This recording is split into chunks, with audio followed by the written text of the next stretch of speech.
And whoa, what is he doing? You know, He's gonna blink up there. oh, beautiful. Oh, he missed though. Oh, He missed three. Yeah, he missed control 3, but it does bring him up to the wrong spot. So, you know, it's gonna take a little bit of time. There you go. He is at least gonna kill a barracks. And you know, the choke here is good. There's no tank on the high ground. Oh, by his Colossus, there you go. He needs to micro the Colossus back. Nice. Oh, nice move. Look at that, Colossus. No, don't shoot at the tech lab. Alright. Can't phone. You just gotta micro this Colossus. But you know, he's done a Stay lot away of from the damage turret. already. Stay away from the turret. No. Alright, but you know what? All of the Marines are been, you know, cleaned up top. They're gonna do a lot of damage here. He's gonna have to bring some more units, and they're kind of slow to trickle in here. So that's Here we go. Here's the big attack. Oh, the big attack.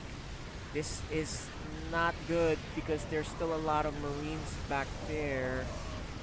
Look at that. Stim Marines make Stim work on all of those. Oh, there's a lot of air though.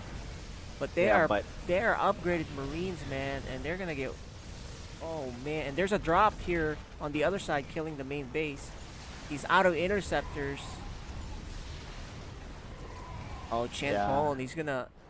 I think a little bit of coaching, and he'll realize how easy it is for him to win this game in the future. Yeah. He had a nice start, but now I don't think he's gonna win because he can't produce.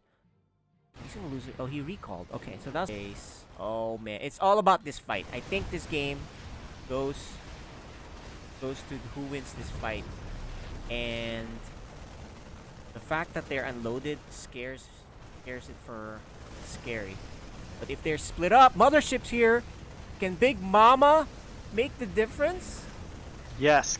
Is he gonna scan? Can Big Mama force? Actually, he is gonna take out the mothership really quickly with the Vikings. Oh, but is he gonna run out of interceptors though? Is he gonna run out of interceptors? No, the carriers reign supreme. Not just yet, guys. It's for now. Oh, another carrier pops out. The carriers are still all alive, so if he runs away somewhere, makes more interceptors, he'll easily wipe this out. Happy that he has that, because that is a big difference, especially when you have 111 interceptors shooting all at once. Look how many interceptors he has. 110. Oh, it dropped down. Yeah. And you don't even have to worry about running out of money just for your interceptors. Yeah, you won't. Because look. And there it is, guys. I think this wins. This is the winning condition for Champone. Carrier saves the day. I mean, he can just keep doing this. At least at this point, he is forcing Fenrir. Tossed here. It's Protoss almost through it, right? Skytoss has been allowed to live. And there you go, guys. Well, it's still game 1. It's just game 1. The first ever win for the young one. Look at the big smile on his face. He's like, yeah! Alright. Oh no, Mighty Ant is the one who's going to be aggressive here. He's going to boost across the map. And this is going to get chaotic, just like what we talked about. We'll see who will flinch. Up, Theron flinches, goes back. They're in the move command. There it is. Now he's attacking there. Is he going to save that CC? No, he's not. Oh my gosh. Alright, he needs to warp in more. There we go. Warp. You know what? This is a good starter step here by Mighty Ant. Yeah, Mighty Ant. And I think he's gonna get that. Oh, he's gonna get the prism. One prism. No, oh, no, he didn't. Oh, this is GG, man. Oh, yeah, I think this is it. This is it. The tanks are on the other side of the map, still on the medevac and not helping, and I think he got discombobulated. That was just a bad timing for him when he moved out when he did. Yeah. And I think game 1 is going to go Little Reaper. to Little Reaper. I think Mighty Ant's just processing the loss here, thinking what happened there. But there's the GG. Quick 6-minute game. Very good. Nicely done. Because you're gonna have these. Yeah. There you go. That's actually gonna get a lot here. Kill 6, not bad. Oh, 7, probably 8. And he's just gonna chill there for a bit. Now, what type of defense does Mighty Ant here? You know what? Oh, that's a lot of charge slots. I That's think a he lot. can. Yeah, I think he Yeah. might just run him over here, coupled with a key Psy Oh my Storm. gosh, this is a crazy force. Look at that. Let's see here. He's pre-split. It's not like he's fighting against Banelings. Yeah, I think this is it, man. GG. One battle cruiser's not gonna be enough. Wow. Little Reaper's really doing great with his macro, man. Insane. Yeah. How much improvement he has made. That's just gonna be donation BC at this point. Well, he needed to teleport out of Yeah. battle. He But could have pulled it back and repaired it, but yeah. but he needed to address this issue here, which he has not. So I think this is Yeah, going this is to it. end quickly here. It's gonna be a quick 2-0 for Little Reaper. He is going Wow, to go well 2-1. Indeed. And Well, my prediction sucked, so there you go. Little Reaper foiled it. Very good and well played. out of position when this thing hits. Who is she gonna find at Ninja Base? We'll see. Oh, she didn't go up there. That Oh, would have she been is easy not. picking. Yeah, but I think the Oh, victory she mark. sees it. Yeah, but look, there's a big Terran force heading northbound here, and I think there's no way Instability can stop this with that many Yeah. tanks.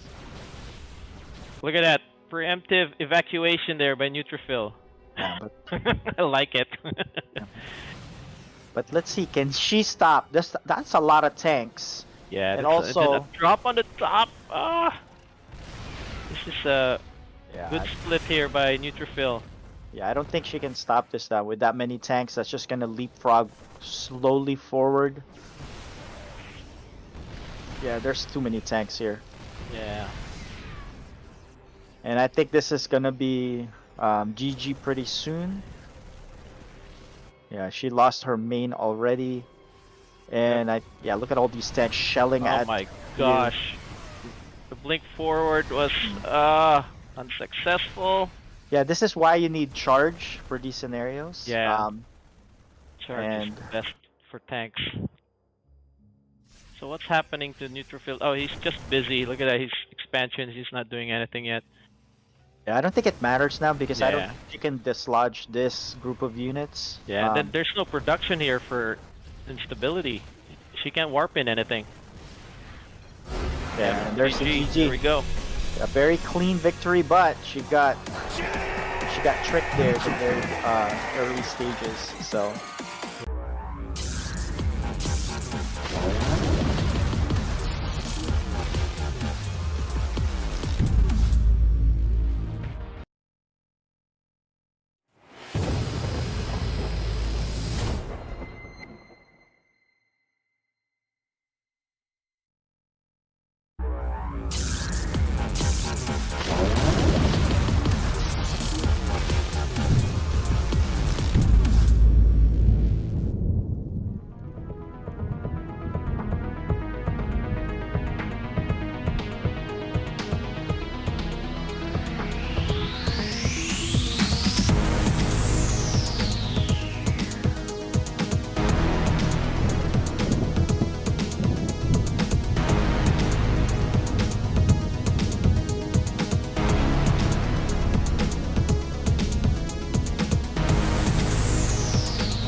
All right, we're here.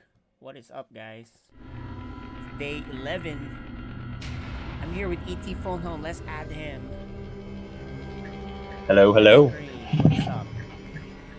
How you doing, man? It's been a while. Yeah, it's been a little bit. I'm doing well. How are you? Good. Have you been catching the action? FSL? I assume you have. Yeah, yeah, I caught last week's. It's been pretty action-packed. Obviously, I think Wednesday last week wound up running slightly longer than anticipated, Yeah. but good games overall. Yeah. Well, tonight we have some real good games, especially since we have Instability on as a fan favorite, right? And also, Yeah. Little Reaper, I would argue, is really a fan favorite too. So let's look at the lineup we got tonight. Code A, Little Reaper versus Cyan. Cyan's a tough one for him. I think that might be the biggest test for him. What do you think about that one? Yeah, I mean, obviously, Cyan is like right floating on the edge between Code A and Code S, so he's about as good as it gets in this league. So it's definitely going to be a big challenge for him. But PvP, anything can happen. So Yeah, and what do you think about this next one? The Blind leading the Death 2v2 versus GG Izzy. yeah, their matches have definitely not started off too easy for them. Obviously, playing you and Little Reaper about a month ago now, and then straight up into GG Izzy, who I'd say is probably the strongest team pretty solidly. So we'll see how they do, but I'm sure they'll have fun whatever happens. Got it. Yeah, and they're not a super huge underdog except against these top teams, right? I think the top teams are going to be really, really hard. And then Code S. I know you have thoughts on this one. Ghost Chant versus Instability. Yeah, I mean, it's going to be a really interesting match. Obviously, Ghost Chant, I believe this is his first season. At least I know he wasn't in last season. I don't know if he took a break, but I think this is his first season. So, a pretty new player, not one she's played against before. Yep. I'd say historically, Instability's looked pretty strong against Terran, which I believe is what Ghost Chant is. So, we'll see if that manages to carry her through or if they'll manage to catch her off guard.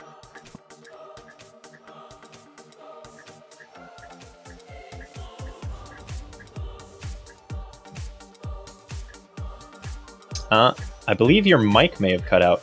Well, yeah, there you go. It's back now. There we go. I need to upgrade my audio system, I guess. So, we'll go into detail in each of the matchups. So don't worry, we'll interview them as usual. But for now, we do have Cyan and Little Reaper available. So let's add them in here. And let me make sure that they're all set. All right, joining us now, Cyan and Little Reaper. How you guys doing? Doing good, doing good. Good. Good. So let's start with some hard-hitting questions. ET, go for it.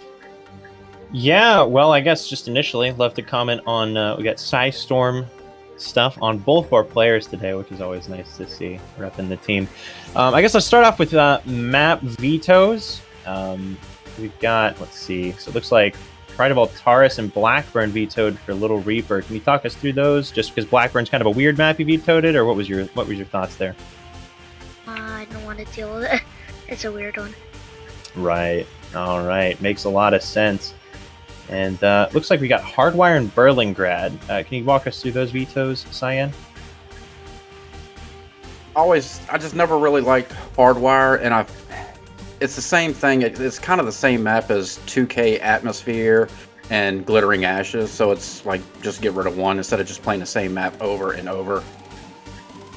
Right. Layout, All right. Yeah. Okay. And so how are you feeling about PvP going into this, Cyan? I've always liked PvP. The problem with Little Reaper is he just does some off-the-wall crazy stuff, so you just got to figure out what he's trying to do at the start and just counter it from there. So he's got a bunch of different builds, so open 4-gate, maybe DTs, Void Ray, he'll do something weird, so you just got to be prepared for it and scout it. Yeah, actually, I have a follow-up question regarding that. So, he faced Hyper Turtle, and Hyper Turtle said, well, I gotta not let him play his game. So, what are your comments about something like that? Is that you're the same mindset in your head, or just really scouting and adjusting? I think it's more scouting and adjusting for him.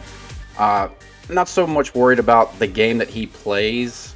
I think I can out macro him and outplay him as long as I know what he's doing at the start. Makes sense. Yeah, that's some good comments there. Little Reaper, how do you feel about tonight's matchup?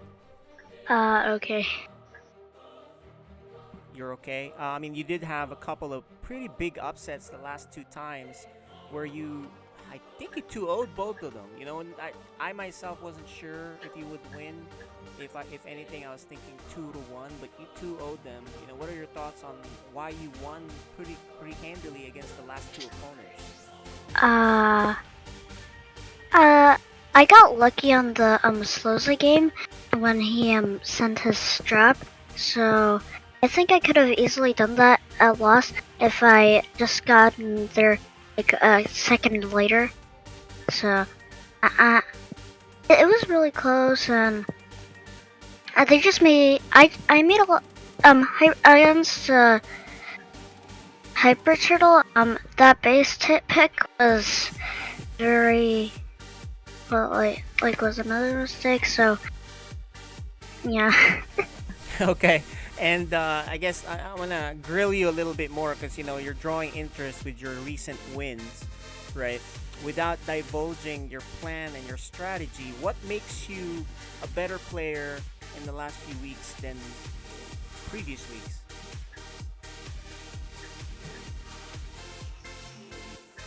That's for you, Little Reaper. It's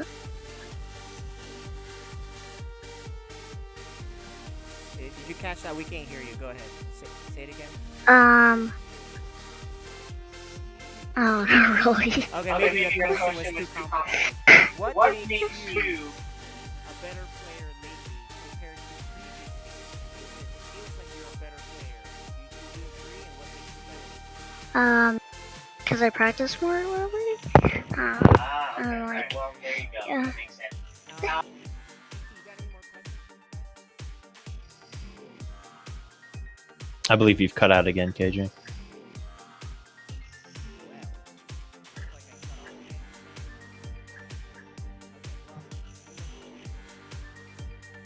All right, so while KJ is fixing his audio, I guess, so you've just been practicing a lot more.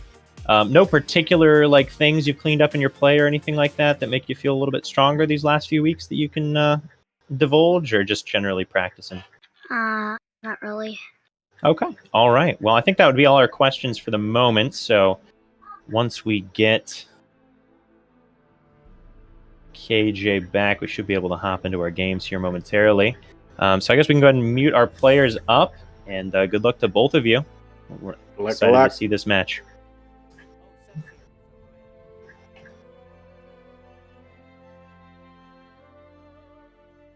Alrighty, so let's go through the map picks a little bit deeper while we're waiting, guys. We've got 2,000 atmospheres for our first game. Obviously a very macro-focused map. We've talked about it in the past. It's got the fun little detail that it's like underwater, so your units float up whenever they die instead of just falling over, which is a lot more exciting, obviously. And then we've got glittering ashes to follow that up.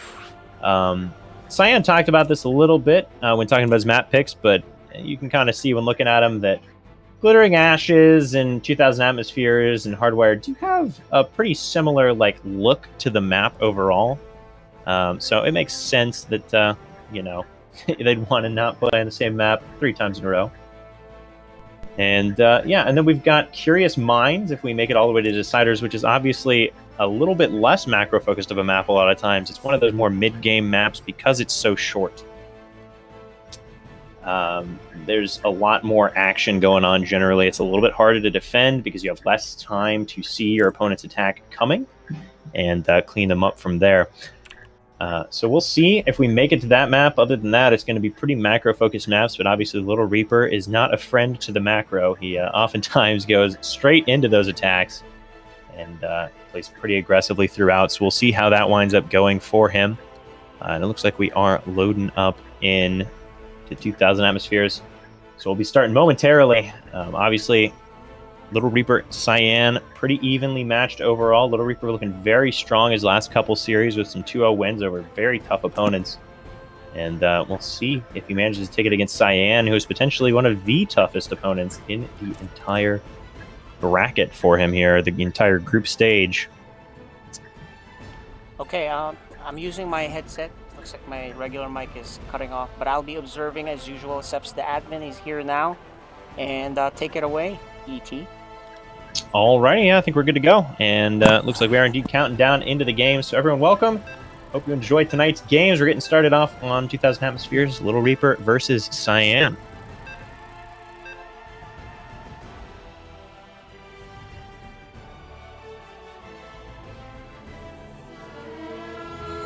You are watching FSL Season 5. Alrighty, we are loading in to our game here. Starting off in the lower left-hand side of the map, we have our red Protoss player. He is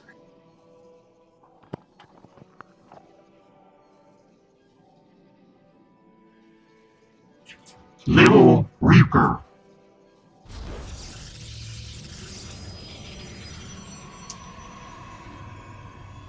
Cyan. And his opponent in the upper right-hand side, it is our blue Protoss. He is Little Reaper.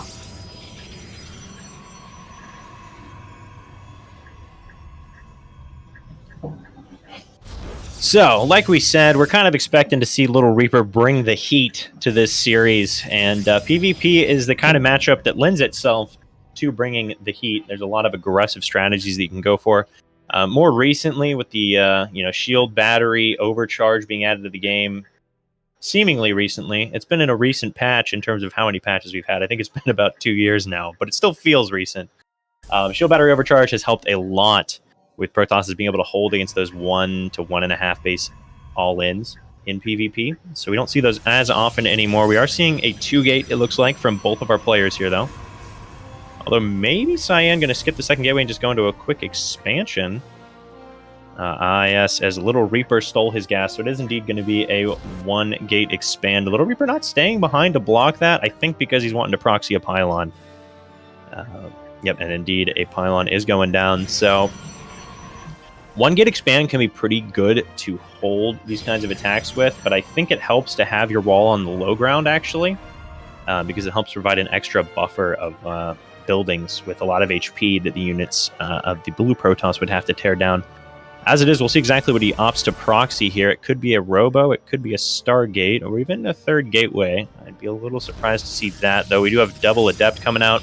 A Zealot already on the way for Cyan, so we'll be able to distract the units a little bit. Stalker on the way as well, and yeah, using that to clear out that gas there. This Probe Scout should get shut down by these Adepts if Little Reaper so desires. May just want to get across the map as quickly as possible, however, and that does seem to be the case. Still no building proxied for Little Reaper. I think maybe a little slow on his gas as well. There we go. Robotics facility now dropping down. And another gateway. So this is going to be about as all in as it gets for Little Reaper. The Nexus of Cyan is finishing up, which means as long as he gets a shield battery, which it looks like he's going to do pronto, very nice. Once he gets that down, oh, actually he's going to go out for a scout and should see if he continues moving out. This proxies, it's not in the, oh well, he's not actually going all the way out. Nonetheless, the Adepts do make it into the main base. We'll see if they finish their shade, and indeed they do. We got to see how the target fire is here. Cyan a little slow on the reaction here, still only on 1 gas. This is starting to look pretty good for Little Reaper, as his robotics facility will be finishing up shortly, and these Adepts should both make it out after killing, I want to say, like 4 or 5 workers there. 5 workers in total have gone down for Cyan at this point in the game. We do have the 3rd and 4th gateways finishing up. Warp Gate will be out soon. And an Immortal coming out already. Still no shield battery on the low ground. Cyan really needs to get one going here. It's not just yet. He's trying to add on gateways and a robotics of his own. There we go. 2 shield batteries, but those might be too late. If Little Reaper moves out immediately with his Immortal, those will not be finished in time to help defend. However, he will probably wait for his Stalkers to make it across the map before going in. And this is a little painful, the fact that Cyan was able to get all this free scouting. I think it might have been worth the time to kill that probe really quickly with the 2 Adepts, but it may not end up mattering. A very big army supply advantage here, 18-8 with a second Immortal on the way. The robotics facility is not going to be available by the time this army moves across the map. I do think that Little Reaper has overmade his production a little bit, as 4 gateways and a robo is too much to produce off of. And we're kind of seeing that here. Doing a good job of not getting supply blocked, though, so a pretty clean build out of Little Reaper thus far. Knows what he wants, and he's getting it. And is now going to move in. He's got a lot more units than that of his opponent. Cyan has been adding on Zealots to make up for his lack of gas, which is pretty good. Zealots are very strong against Immortals, especially with that shield battery healing. And it looks like Little Reaper is going to target down the pylon. The exact right move here. Fully depowered, and without that, I'm just not sure that Cyan's going to be able to hold here. The Adepts actually do quite a good job against the Zealots of Cyan. And now the Probe's having to pull up onto the high ground, but there's no shield battery on the high ground. Definitely needed a second pylon and didn't quite click onto the 1 pylon he had with the shield batteries quick enough. Little Reaper diving in with that killer instinct. He's going to depower the robotics facility before the Immortal of Cyan can make it out, who actually went for an Observer first, which is painful. That hurts so much for Cyan. And I think from here, the production is just gone, and GG. Little Reaper.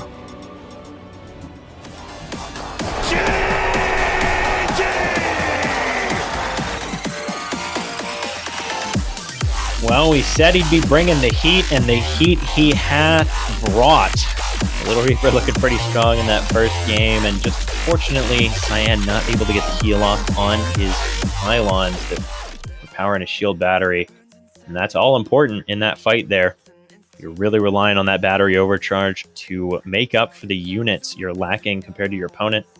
But just not quite able to click it in time. A little unfortunate, and a sharp dive off of Little Reaper. And that will lead us into a swift game 2. It's going to be on Glittering Ashes, a pretty similar map overall. Cyan with some pretty good scouting in that game 1. I think his reaction was fairly close to perfect. I think he should have added on a gas in his natural a little bit earlier. I think that's what you're supposed to do when you get gas blocked like that. You just add on the gas in your nat, and then you don't have as much of a gas deficit as you may otherwise have. Nonetheless, we're hopping in. It's going to be Glittering Ashes for game 2. You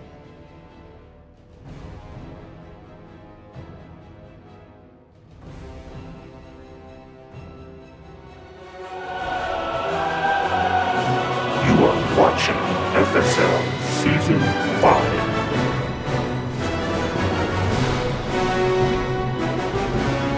All right. In the upper right-hand side of the map, we've got our red Protoss. He is Cyan.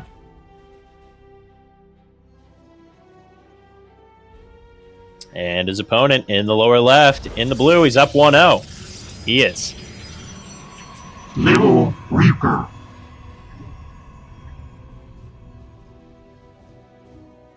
All right, so a very aggressive game 1, and I doubt we're going to see too much switch up from that in game 2, as Little Reaper, obviously a very aggressive player.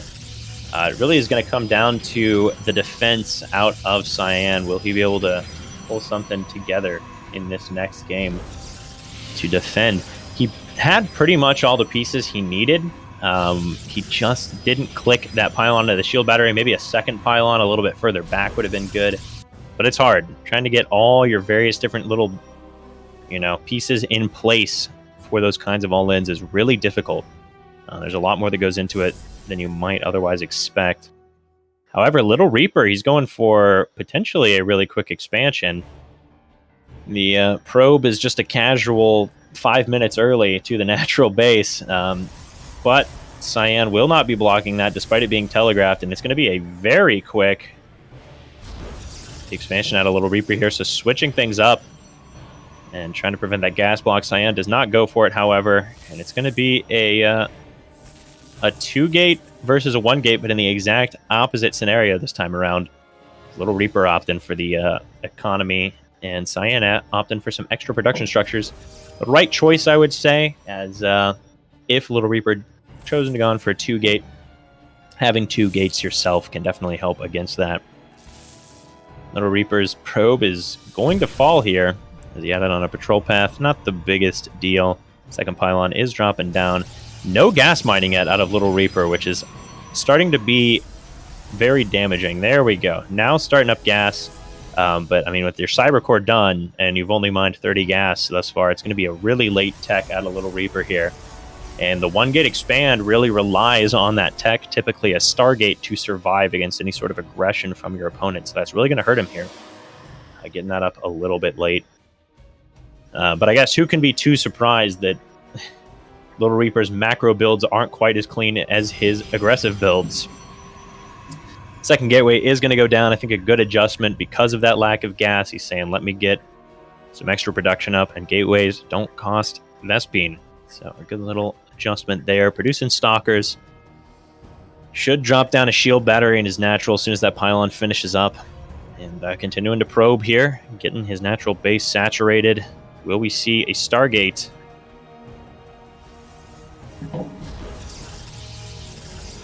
We actually see a robotics facility. All right, and a Twilight Council. So a whole lot of tech going down all at once for him here. Shield battery in the natural, playing the defensive strategy. Might be a DT follow-up, however, with that Twilight Robo. That's a pretty common thing to see there. Possibly Glaved Depths as well, or maybe even Charged Zealots. Could also just be for a more defensive macro play, but we'll have to see exactly what he goes for there. More Stalkers coming out. Second gateway is now online. Nothing producing out of it just yet.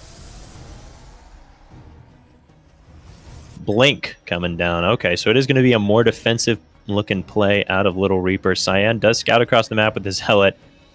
Cyan is playing very concerned and very conservatively, I would say, overall here. As took his expansion quite late.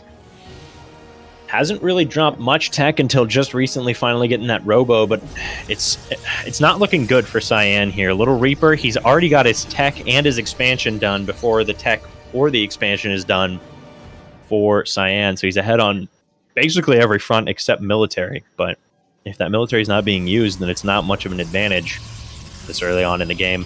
Twilight Council is coming down behind things for Cyan, who is getting out an observer to get that scouting done. Meanwhile, Little Reaper does have Warp Gate now. Blink, well over halfway done, is getting a Warp Prism out and has an observer already, so playing pretty safely. And there's that Dark Shrine.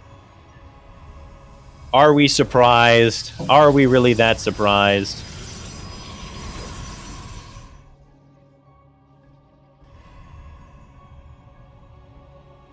I'm not. I'll be honest, I'm not. We have Charge on the way for Cyan. He's getting a Forge as well. Now, the good thing for Cyan here is that he has already made an Observer, which I believe he's left at home. So that should be there to defend against any DTs. On the flip side of things, it being at home means he's not going to know about the DTs in advance, which can throw players off a lot of times. Little Reaper's adding on additional gateways, has a third base coming down already, so really macroing up pretty heavily in this game. A strong switch up, I'd say, from game one, going all out aggressive into all out macro, and keeping his opponent at a loss, really, for what's going on. Going to warp in Stalkers, so he's just going to poke up into the main base with a blink up. It's Cyan actually adding on cannons. I do like that. You know, you're expecting Little Reaper to be aggressive, probably with DTs. So definitely playing to deny that. He's going to try and target down the pylons that are powering the gateways. Should be able to get them if he wants to. Oh, he's going to actually warp on top of the Immortal. Does get the Immortal, but loses 2 Stalkers for it. Really needs to get out of here. Cyan's target fire not the greatest, not perfect. The Charge Lot's actually behind the Stalkers, unable to get any damage in. Are now able to fight.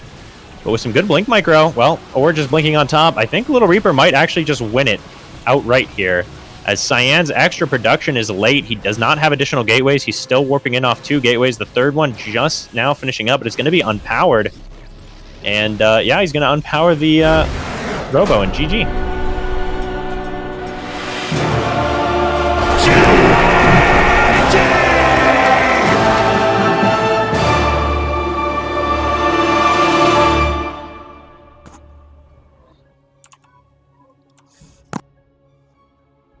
Okay.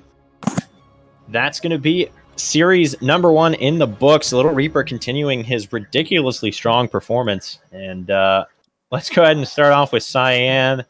An unfortunate loss there. I think game 1 really with that just slightly late target fire, obviously with the battery onto that pylon. It seemed like you had a pretty good idea of what was going on. Did anything else really go wrong for you besides that in game number 1? Yeah, I mean, he hadn't expanded, and I tried to expand, so I think I probably should have just got another gate out or got the robo out first before that. I figured he's probably going to do something like that, but I thought I could probably hold with the 2 shield batteries. It didn't work, and then he just overran me. So if I hold, I probably win, but he's definitely gotten a lot better than than what I was giving him credit for. Yeah, I think he's kind of shocking everyone with just how much he's improved. And I guess game number 2, just got your production a little late on that one as well, I guess. And he was able to just out-warp in you with those stalkers and that blink on top of the Immortal. I'd imagine that it caught me off guard when he blinked on top of the Immortal. Did it kind of catch you off guard that he was not running away once your army got there? Is that kind of what threw you off there in that fight? Yeah, and then I realized my Zealots were just derping back there behind my Stalkers. Of course, I didn't have Blink at that time, and he did. So I had to move my Stalkers out the way to try to get the Zealots in. And he had already took out the Immortal. I have no shield batteries up there, but who put shield batteries in their main? Unless you're getting Void Ray rushed, which he wasn't going to do. So it's kind of unfortunate, but... Yeah, just an unfortunate series overall. I think he played very well, but Little Reaper just finding those little openings and diving in. A shark in the... smelling blood in the water. But well played overall. Hopefully your next series go a little bit better. You did look strong there, so I think you'll be able to, clean it up and do well in the future. Let's go ahead and move over to Little Reaper. I'd imagine you're pretty happy after that result. Everything go pretty much how you expected there? Yeah. All right. Well, game 1, obviously pretty straightforward. You managed to target down that pylon and won it from there. Game 2, is it always your plan to kind of win with that stalker attack, or are you more looking for damage and then pull back in macro? Both. Both? All right. Yeah, so you saw that Immortal out in the open and just blinked right on top of it. You got that killer instinct. Very well done overall. I mean, I don't have a whole lot of questions about that series. It's pretty open and shut. Obviously, your improvement continues pretty clearly. The dominant, I guess that's 3 series in a row without dropping a map. Looking like the Protoss Serral at this point. KJ, do you have any questions for our Little Reaper here? Yeah, so, game 1, when you went in there to attack him, did you know that he had a fast expansion and you're ready to punish him and figured he wouldn't have any army, or why did you just commit? Is that part of the plan, period? Yeah, I'm talking to Little Reaper. Can you hear me? Is your plan to just really go all in on one base really the whole time, regardless of what he does? But yeah, and if it would fail, I would just macro out of it. And in game 2, you had the DT shrine, right? But you didn't really use it, but you just went pure blink stalkers. When will you use a DT, basically, if you had that? Oh, I forgot about it. Okay, all right, that's reasonable enough. And I have a question for Cyan. Cyan, look, your build didn't look clean. I think you were supply blocked or something. I didn't have enough production units. Obviously your movement and control would be pretty decent and your macro, right? But it just didn't seem like your build was clean. Did you have a standard build in your head that you were going to follow, or were you just kind of winging it? The first game I was going to fast expand. I planned on it. I even saw that he opened 2 gate, and then I went back in there and saw no expansion. And me, like a dummy, still drops a Nexus. And I thought I could possibly just macro out of it like I told ET. With the 2 shield batteries and just hold. And if I hold, I win. The second game, I said, all right, let me just open up 2 gate. And I always have that problem with the supply block at 23 and, 31, I think. Yeah, those are my biggest ones. And then not getting the 3rd gateway down in time to go with the robo. Probably needed a 4th as well. And then, spending money on the Forge and the cannons as well. I figured he was probably going to have DTs. I was not expecting Blink Stalkers at that point. Yeah, he did have the DT tech, but you were pretty well. Well, you know what I noticed about you is that you always go when you have a robo. You always go for the observer. Sometimes 2 in a row rather than say the safety immortal. Is that a reason for that? You got DT rushed a lot, or what? It's just a PTSD, or? Yeah, I think so. And then playing against Terrans with the Widowmine drop with the armory, it just absolutely destroys me. It makes me not want to play the game anymore. Yeah, so gotcha. Yeah, it's tough. Always observer first, and then immortal after that. But I'll probably have to start switching that around. Yeah, I think you're getting a little predictable. You know, I would be lying to you if I'm sure Little Reaper and his brothers didn't study what you like to do and crafted something specific for it, right? So that's what FSL is, and you know, if all is fair in pre-war and practicing, and he did practice a lot more according to him too, so he's definitely a lot sharper. But you know, it doesn't help if the builds. It was weird. Game 1 and Game 2, the builds were opposite. You expanded early, right? And he was all inning you. And then in Game 2, he expanded early. You didn't all in him. You kind of just expanded late. So I felt like ET, correct me if I'm wrong, I felt like he was behind from the beginning in Game 2. Yeah, obviously you can do a 2-gate opening into macro and not be behind. But I think probably just because you're a little worried from Game 1, it took a little bit too long to get that natural nexus down, so you wound up falling behind from it, and that allowed him to hit that timing. His timing was very sharp, but if you'd gotten your nexus a little bit earlier, you probably have your 2 additional gateways by that point already, so then it's not you warping in 2 units at a time versus him warping in 4. And you probably clean it up, but yeah, that would kind of be my analysis as well. Okay. Well, anyway, guys, you get to see what PvP is about. You know, sometimes it's about the builds. It's really crazy, right? I didn't see a whole lot of crazy micro on that one, ET. I think it was more pretty standard stuff, right? And decision making. So it's a good lesson on PvP matchups, how it works. You know, I'm learning it. I don't know, ET, you're a Zerg player, so it's just cool to watch these guys how they play. So I think that's gonna do it. Any final comments from either of you, Cyan? No? Good games, Little Reaper. Good games. Good games. Okay, all right. He'll be in Code S next season. Yeah, probably if he keeps. He's have to be diamond, I think. I think he's platinum right now. So, all right, we'll bring in the next set that we do have. Thanks, guys. We'll see you guys later. So we'll add our next 2 players. Actually, 4 players. It's a 2v2. So let's add the players right now. And are they on Discord? And Seth, are you here? You can go ahead and take the if Seth is. Are you yeah, go ahead, Seth. Yeah, well, joining us now are our next game, the 2v2 between GG Izzy and the Blind Leading the Death. So let's start with GG Izzy. We have Dark Menace and Neutrophil. My first question is, who is off racing between the 2 of you tonight? Actually, we're both off racing. You're both off racing. Okay. They always fight for that, I think. It's like who gets to be the fun one and play a different race. You know, I think that's a common theme with these 2v2s, right? Yeah. And also joining us here is a team, the Blind Leading the Death. I know you guys had a little bit of time off since your last game. Have you guys studied who your opponents, and what do you guys think your chances are tonight? I mean, I know for one that I spent a lot of time thinking about how much time I had to practice until it was days away. But definitely have tried to look at both of them and improve some. So we'll see how it goes. All right, cool. So, ET, do you have any questions here for our players?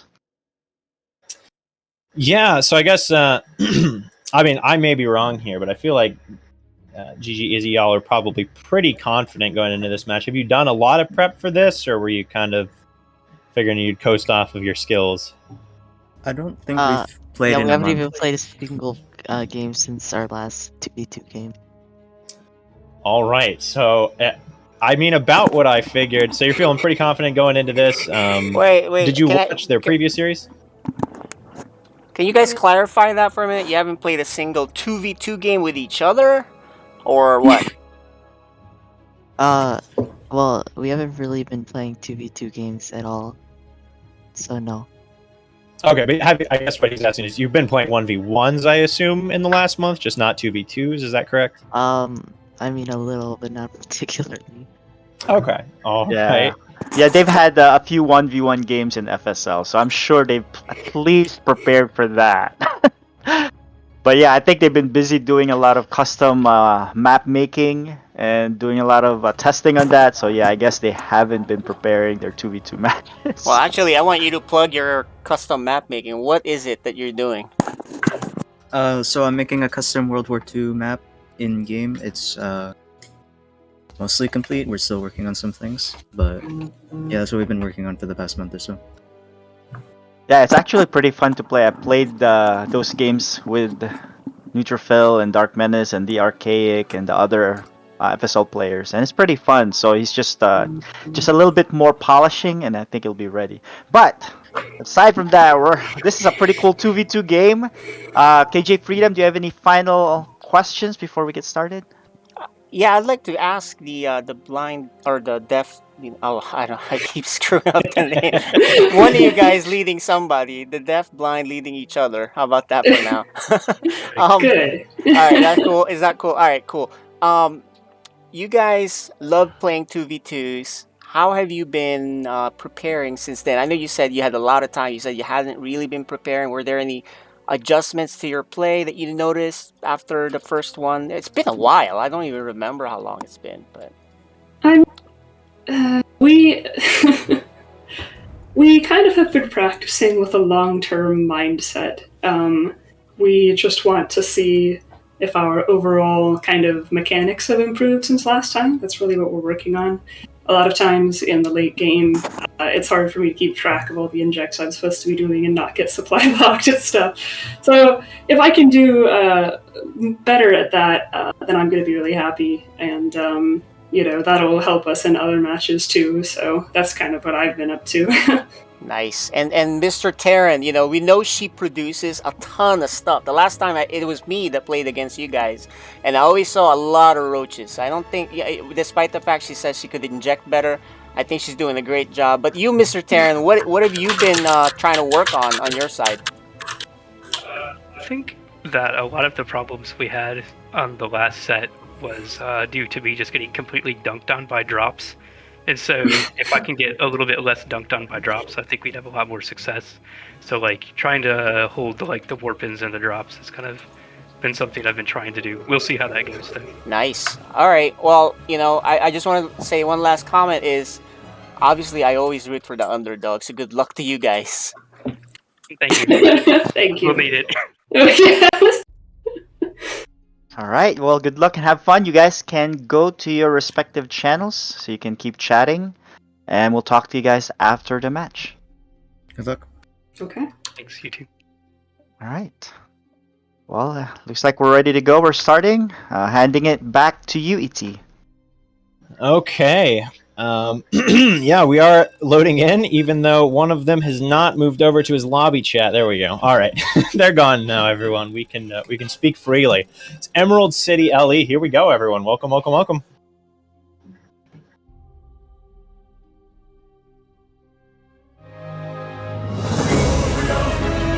You are watching FSL Season 5. All right. We are loading in to Emerald City LE. We're starting off in the bottom right-hand side of the map. We've got our green Terran player. He is Neutrophil. And his ally, the orange Protoss. He is Dark Menace. And together they are GT Izzy. in the upper left-hand side. In the purple, he is Chun-Li. our lone Zerg player. In the red, she is Rex. And together they are The blind leading the deaf.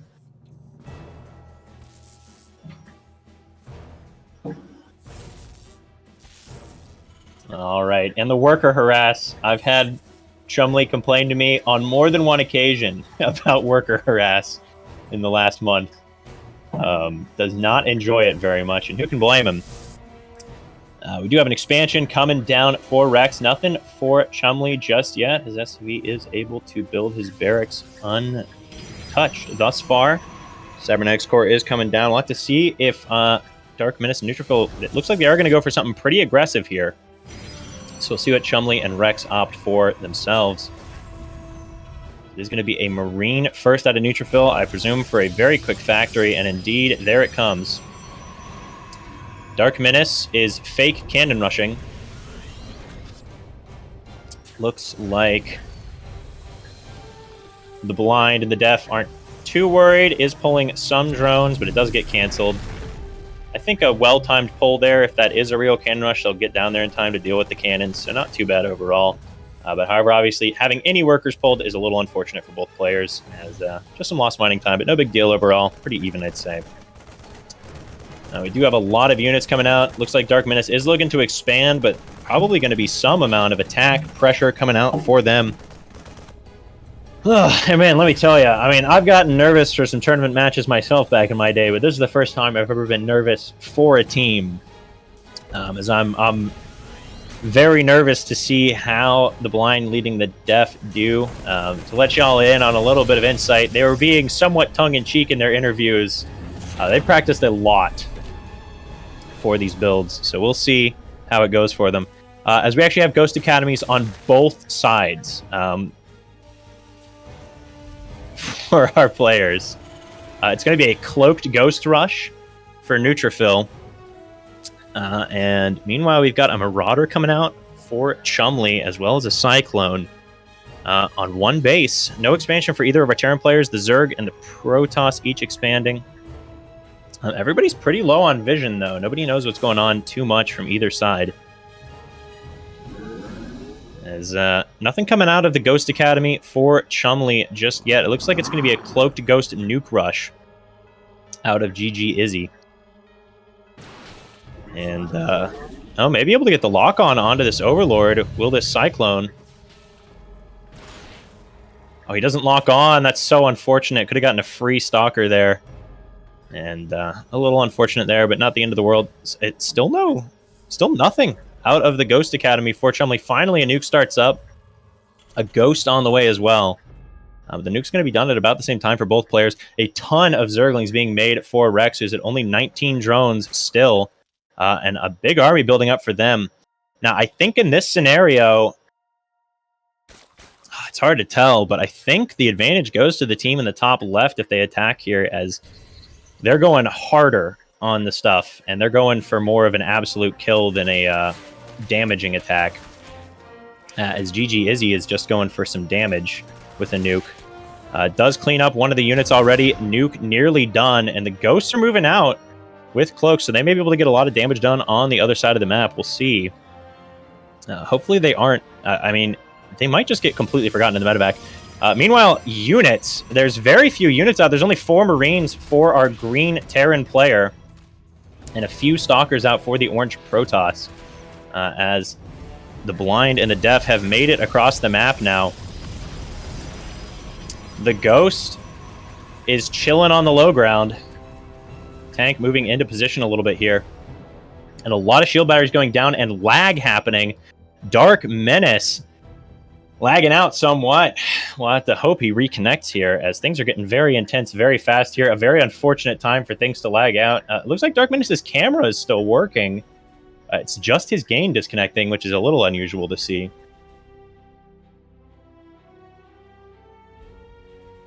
So, this is an awkward time to pause. The base has gone down for Dark Menace, and there's a Ghost with a nuke available for Chum-Li. Could nuke this ramp up into the high ground and kill all those shield batteries. Yeah, it looks like, this happened last week where DLS Mizel dropped off in SC2. And then after that, he started having all kinds of other problems. But his camera was working almost the whole time. So, some I don't server know if this issues, maybe. Yeah, I don't know if this is a BattleNet thing. They haven't fixed this. By the way, while we have a chance, let's make a statement on the shield battery bug. right? It is an exploit that we don't encourage to do because we'll award a loss, right? It's not an award, but Right, yeah. You're getting a gold star of a loss. All right, I think we need to go ahead and pause, right? And yeah, yeah, we're gonna have to everybody's get out just of the leaving. game and recover. So Yeah, we'll restore from replay. So a little bit Yeah. unfortunate there. Some blizzard things happening. Man, well, I hope this isn't something that continues to be an issue, because who knows how long it may take for this kind of stuff to get fixed. But we'll get Dark Menace back online and continue going forward. it would really suck if they don't fix this kind of issues. If it's a lingering Right. issue, right? 'Cause, Yeah, we're for definitely sure. heavy on the SC2 side of things. Yeah, this would be a real killer.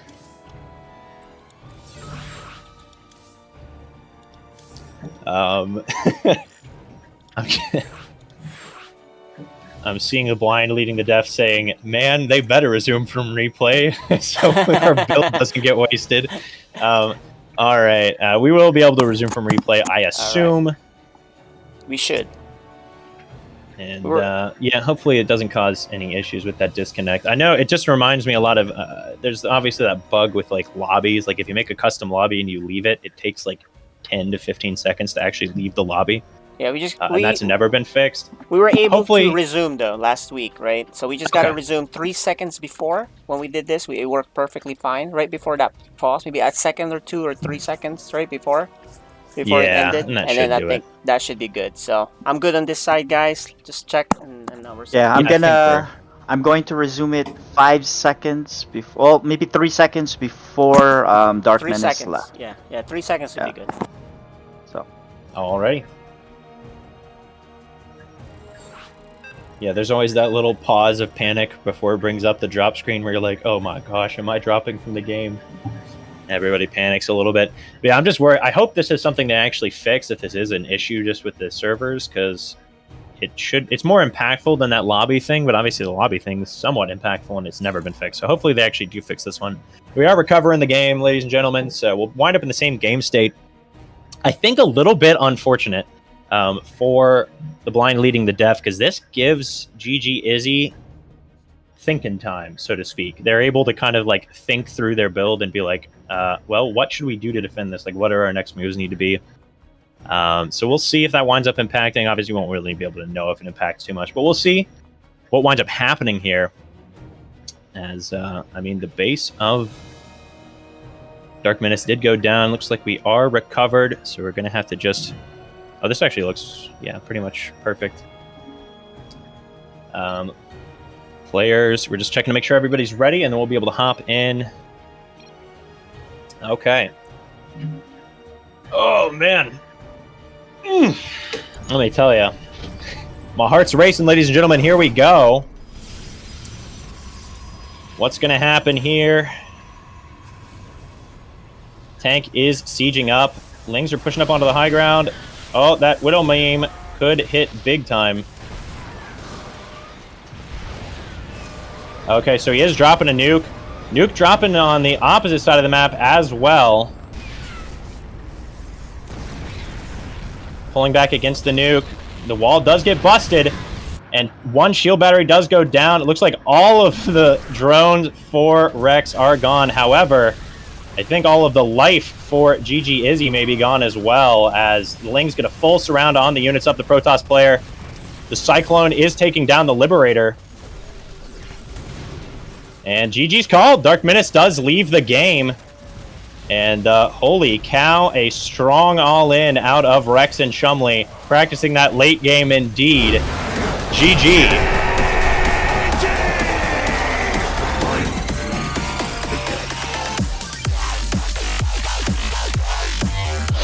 And our players looking pretty happy with themselves. They've got the cat that stole the canary. Or is it 8? I don't know. Whatever. The cat and the canary look going on there from our players. What a build. And how funny to have 2 nuke rushes from both players.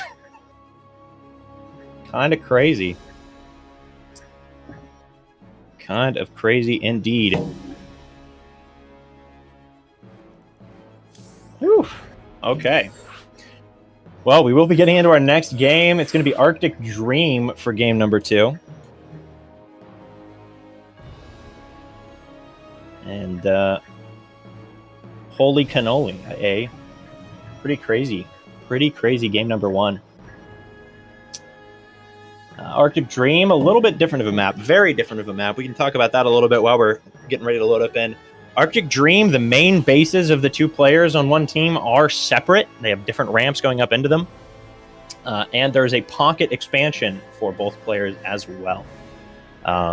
So it's a little bit harder to help defend against cheeses with each other, but with that pocket expansion, it can be a little bit easier to defend a cheese by yourself because you don't have to push down onto the low ground to take a base. So we'll see exactly what the players end up going for here. It looks like Dark Menace and Neutrophil still staying with their current... Dark Menace is switching to Zerg, and Neutrophil is staying as Terran. So switching it up a little bit.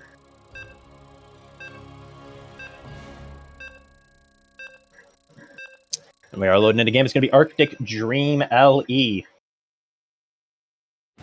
going to be a ZV, and TVT at the same time, you know? So pretty exciting. See what our players opt for in this next game. Man, that was a wild game 1. You are watching. Absolutely FSL wild. The nuke Season busting 5. the ramp to take down the shield batteries and the supply depots. Absolutely brilliant. Wonder who came up with that one. Anyways, in the upper right-hand side, or left-hand side of the map, we have our purple Terran player. He is Chun-Li. And his ally, the red Zerg. She is Rex.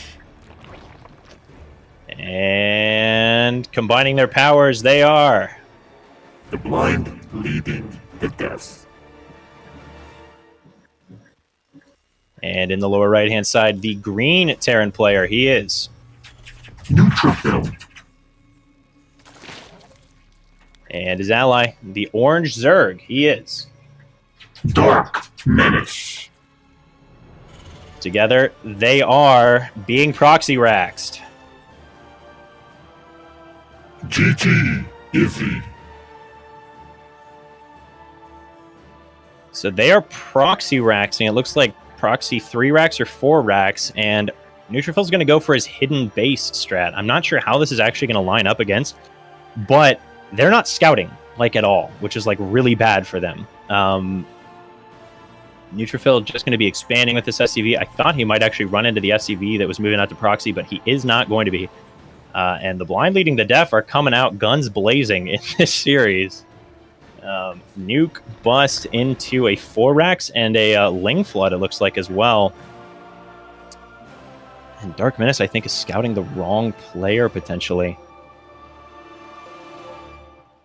3 barracks are finishing up. Looks like there's going to be a 4th one on the way.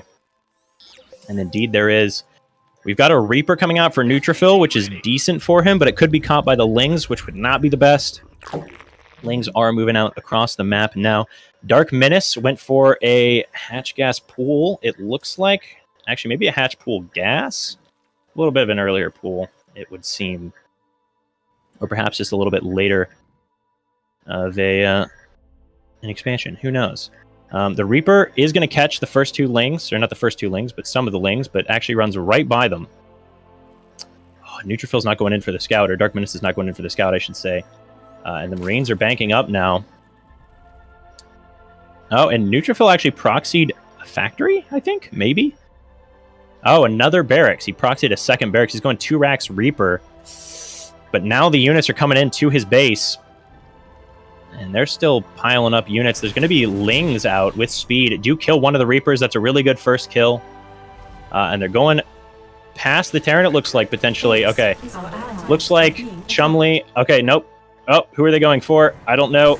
Okay, they are going to go for Dark Menace. I think this is probably the right choice. Terrans are a little bit better defensively. The Baneling Nest is a day late and $1 short, so to speak. The Queen is getting caught out. And targeting down the Bane Nest is the Marines actually moving in to help fight against those Lings. And I think Dark Menace is just going to get ripped through. However, Chumley's economy is being ravaged by Proxy Reapers. The SCVs are trying to surround and will get the surround, but now it looks like, yeah, Dark Menace is pretty much dead. Chumley should probably just run his SCVs. It looks like it may be a player for a player kind of scenario here. But Chumley still going to have a bit of an army available. I would really like to see some Lings coming out from Regis to Chumley's base to help defend against those Reapers. As Dark Menace is now fully dead, pretty much. It still has bases, but... Oh, the Reapers almost surrounded, but not quite. Lings are moving over to help defend, and if Chumley stays alive at all, that's somewhat of a win for him, as Dark Menace is going to be completely dead in this game. Okay, Chumley does clean up those Reapers, has 4 SCVs left over. It's not much, but it's something, and its last base for Dark Menace goes down. Dark Menace is now out of this game, fully.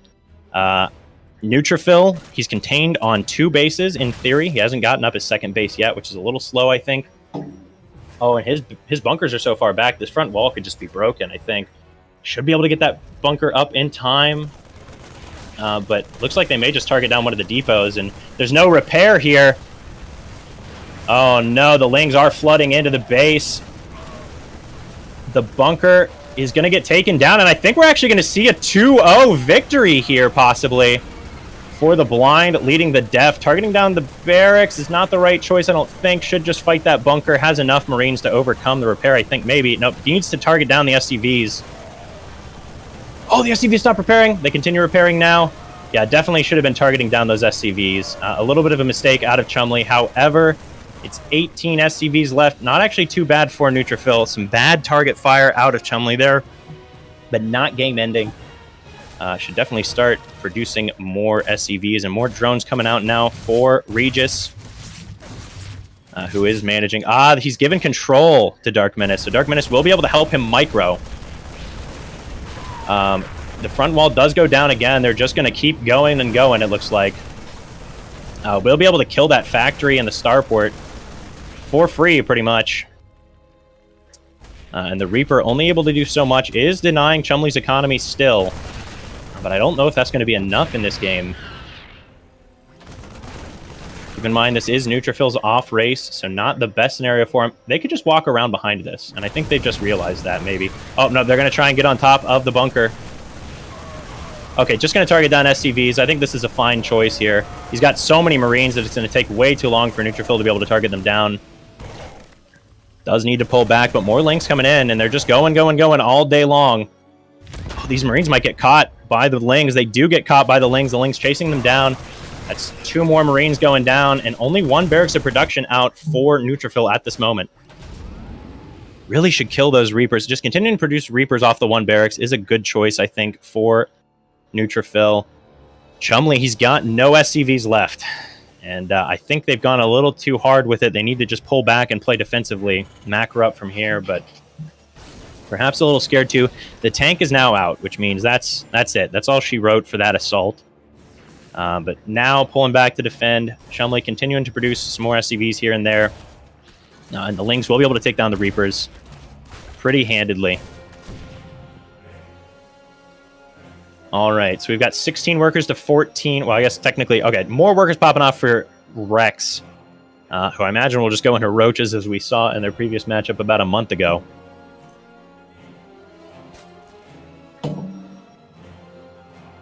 And yeah, I mean, pretty interesting.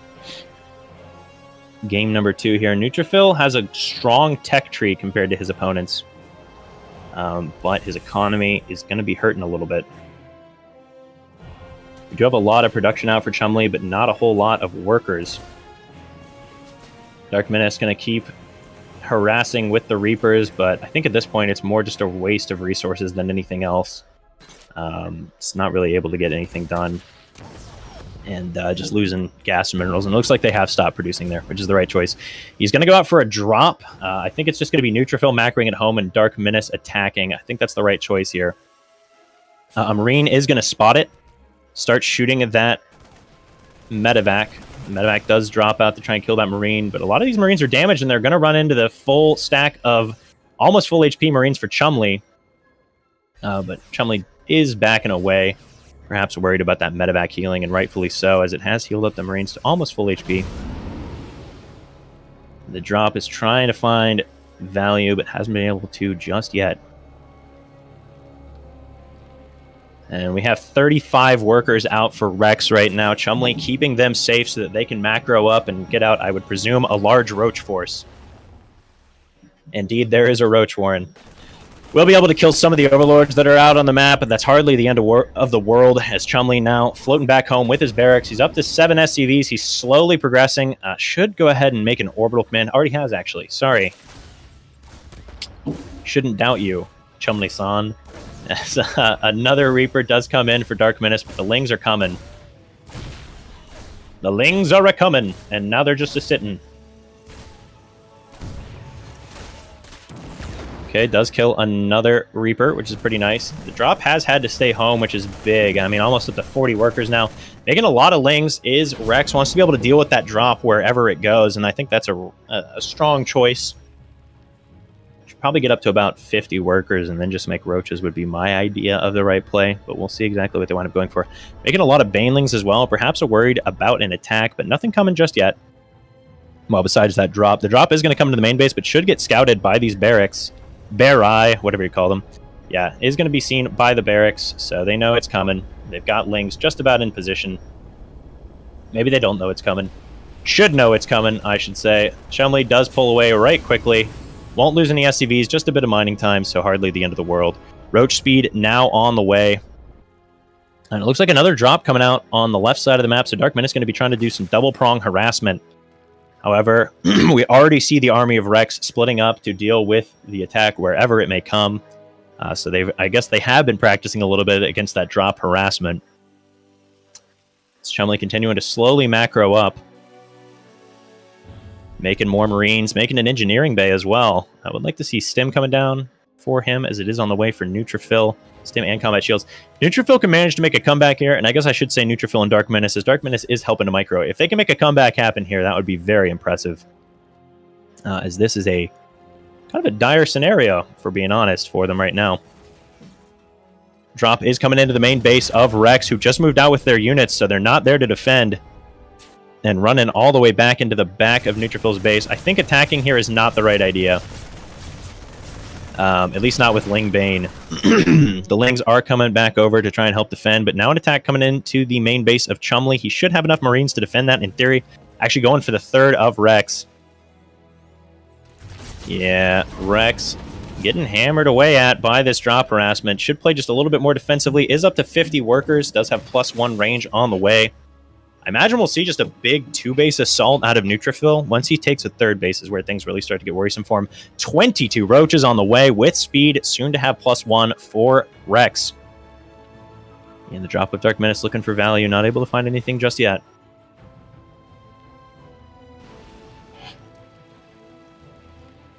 Drop is coming into the main base of Rex, as this drop looks to distract. It is distracting, but there are some Marines there.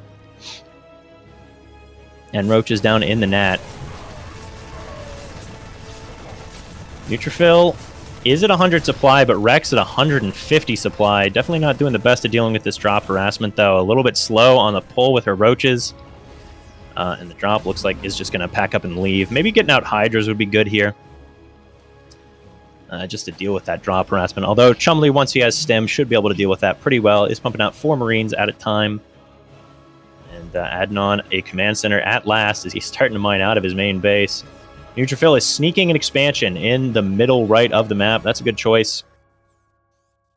If he can just keep the players pinned back on their side of the map, that'll be good for him. Lings do push back the drop once again. Yeah, I think it'll come down a lot to whether or not this base is scouted. As Chumley's moving out with a Marine, is he worried about hidden bases? Maybe. They obviously know that Neutrophil likes to proxy bases, but they don't have a whole ton of vision just yet on this map. Now moving out with a huge roach swell. Neutrophil does have to pull back into his main base, because that is just a nasty number of roaches there. A lot of turrets going down. I like this for Rex. play into your weaknesses, not just your strengths. You know, if you're not great against drop harass, throw down automated defense. Let them micro for you, you know? As I think can't go for the attack here. The game plan here should be just contain on 2 bases, make sure they don't proxy any bases, and the game's an easy win from there. I don't know that they're going to do that, however. They're starting to spread out some units to the bases that could be taken, but they're not really thinking of proxy bases just yet, I don't think, which is a little unfortunate. A lot of Lings and Roaches here can defend against this drop, and will defend against this drop. Has to lift up and get out of there. Does lose 3 Marines, which is no small chunk of change for Neutrophil, who is starting to add on more and more proxy bases. Will the proxy base make the comeback, though? Biling the wall, but having to pull back is Rex.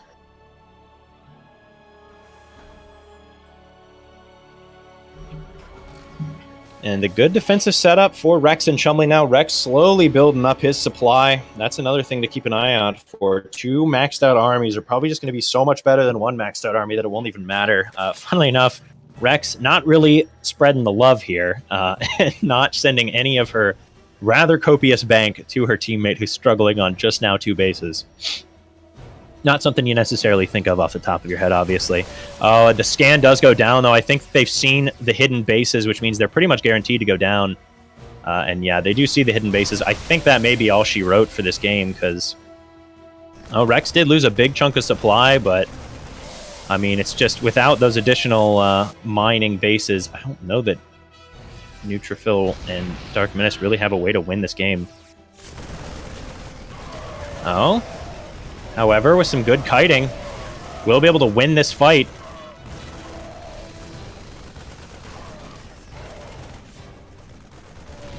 However, I think Rex will likely pull back to help deal with this.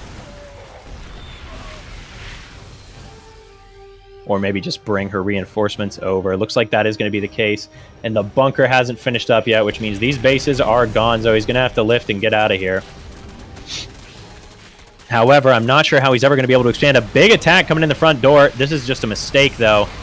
You don't have to break them here. You just have to contain them and keep them from hiding bases, which is exactly what they've managed to do here.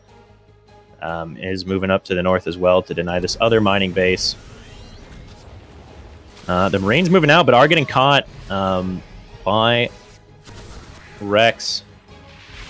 Almost manages to bile down to medevac. Does narrowly miss. Marines coming down to push away these floating structures. I'd like to see just a couple Vikings to kind of confirm the kills on those, maybe.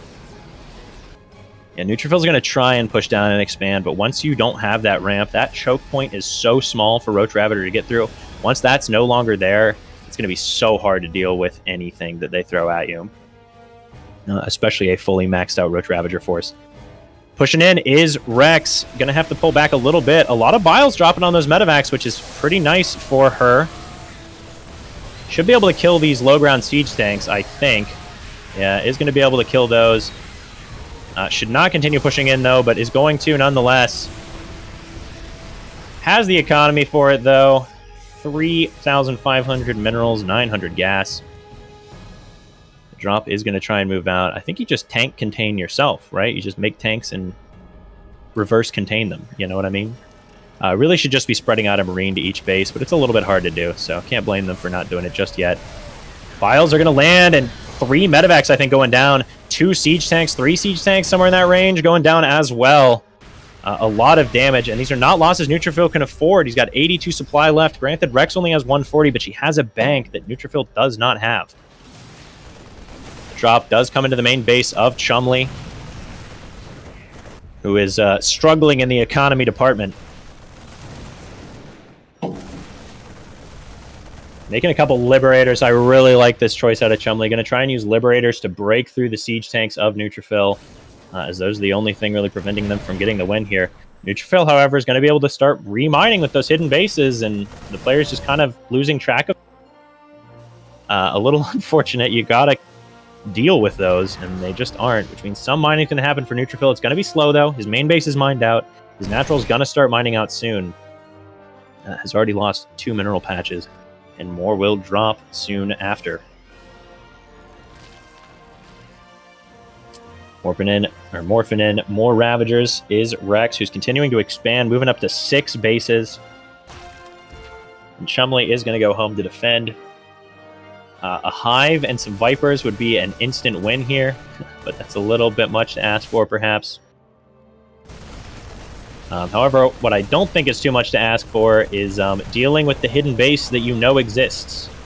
I'd say that's pretty reasonable to ask for, in fact. But not doing it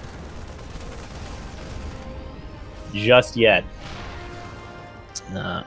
Absolute insanity happening, though, for sure. Gotta be able to kill a tank.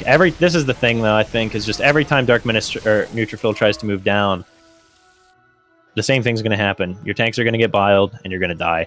Does rescan the hidden bases, knows they're there once again. So should be able to deal with that now. And the Liberator's coming across the map. I think even without Liberator range, it's not going to matter. They should be able to take those down without too much trouble. And yeah, Chumley's moving out with some units to those hidden bases, which are completely undefended this time. Neutrophil now just continually trying to bust out, but never going to be able to do it. And if those Liberators are microed properly, I think that's just instant GG. We'll just be able to slowly force the siege tanks back farther and farther. Dropping a bunch of Corrosive Biles. Do manage to kill 2 tanks, and yeah, you can just trade out here as Rex for the rest of eternity. As one of those hidden bases goes down, will they find the other one? It's floating away, so shouldn't be able to kill it at least. At least not right away. Continuing to try to push in is Rex. The Liberator kills, I think, 2 or 3 siege tanks all on its lonesome. As it does have 3 kills. I think one of those was maybe a Marauder from across the map. With Hydralisk now coming out, perhaps getting a little bit over-eager is Rex. However, I don't think even if Neutrophil pushes back across the map, he'll be able to get there before an army gets out. And I think with that, the next push may even just kill him as he's down to only 4 siege tanks. I think at one point he had around 10. So obviously a pretty big difference. As long as this base is prevented from getting up, Rex and Chumley have pretty much secured the win. Need more gas mining. They're starting to add it on. And Chumley getting up to 3 bases and stuff. Chumley's going to start becoming more and more of a force to be reckoned with as this game goes on as well. Ling's looking for a backstab, it looks like. There are some tanks in position to defend, so shouldn't be able to find anything. This army is just not big enough, as Rex is pretty much maxed out once again, going into pure Ling Hydra, which should do pretty well here. The upgrades are very lacking for Chumley and Rex. Chumley has 1/1. Rex only has +1 ranged, so actually pretty poor upgrades there. It's pretty easy to forget in this kind of scrappy game. However, you don't really expect the game to be going on too long whenever you're 2v1ing an opponent on 2 bases. Liberators are sieging up, but the bio pushes up on them. The slow zone's kind of hurting the bio against these Hydralisks, who are going to be able to kill both those siege tanks. And the siege tanks are precious resources for Neutrophil at this point.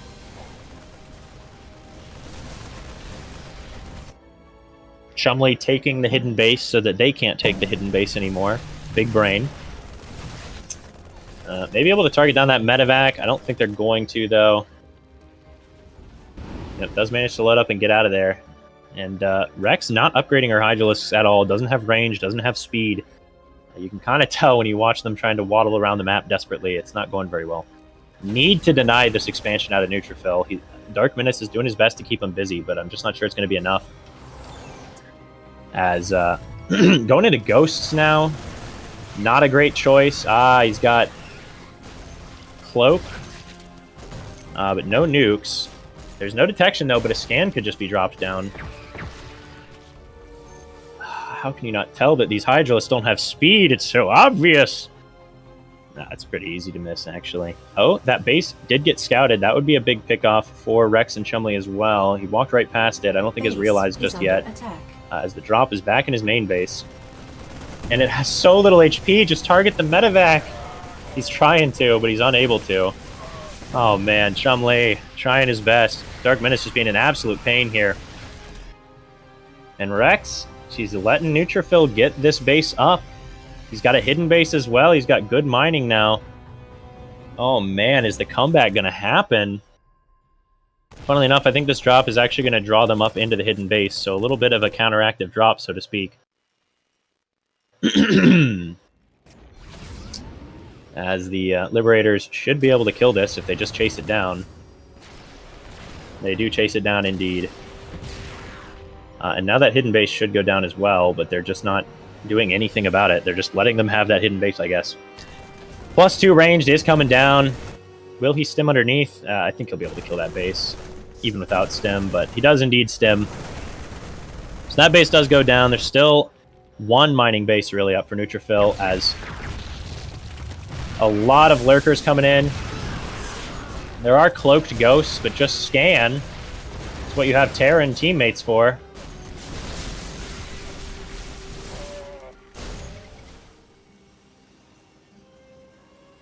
Chumley, however, low on bases, doesn't have a whole ton of scans to use, and is busy trying to defend the few bases he does have, I guess. So it makes sense. This siege up, though, there's just nothing to break it. And so many lurkers should be able to rip through the bio of Neutrophil, and I think this is going to be game here, as there's just no tanks left. There's not a whole ton of snipe energy, and even if there is snipe energy, there's not enough ghosts, I don't think. No detection still. Some coming in across the map, I believe, and a scan now dropping, I believe, for Chumley. So there goes one base for Neutrophil, the only one left that was mining, really. Just continuing to push forward. Oh, and the bio getting ripped through by these lurker spines. Even the SCVs will go down. Should be able to just siege up on the ramp with those Liberators, really, and keep their opponents locked in there as long as they please. That drop from Dark Menace still doing work, but I think this is really this is game at this point. They don't know about that base that Neutrophil's taken, but just one base of mining. I'm not sure that it's going to be what he needs. This tank's going to get maybe taken out. Not quite in range, so he'll kill a couple of SCVs and Marines. A scan would be able to kill this ghost, but not scanning. Oh, it does run out of energy, though. So it does kill a ghost for the Liberator. Liberator's a very good choice here in this scenario. And now worried about pushing up this ramp, I'm sure, but they can do it for sure.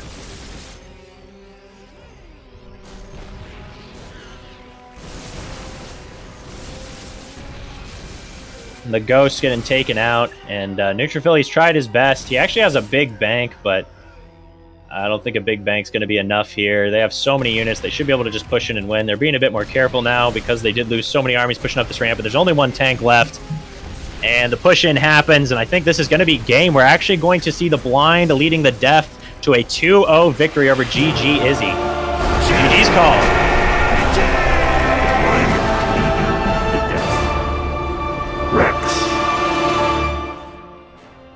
Chumley.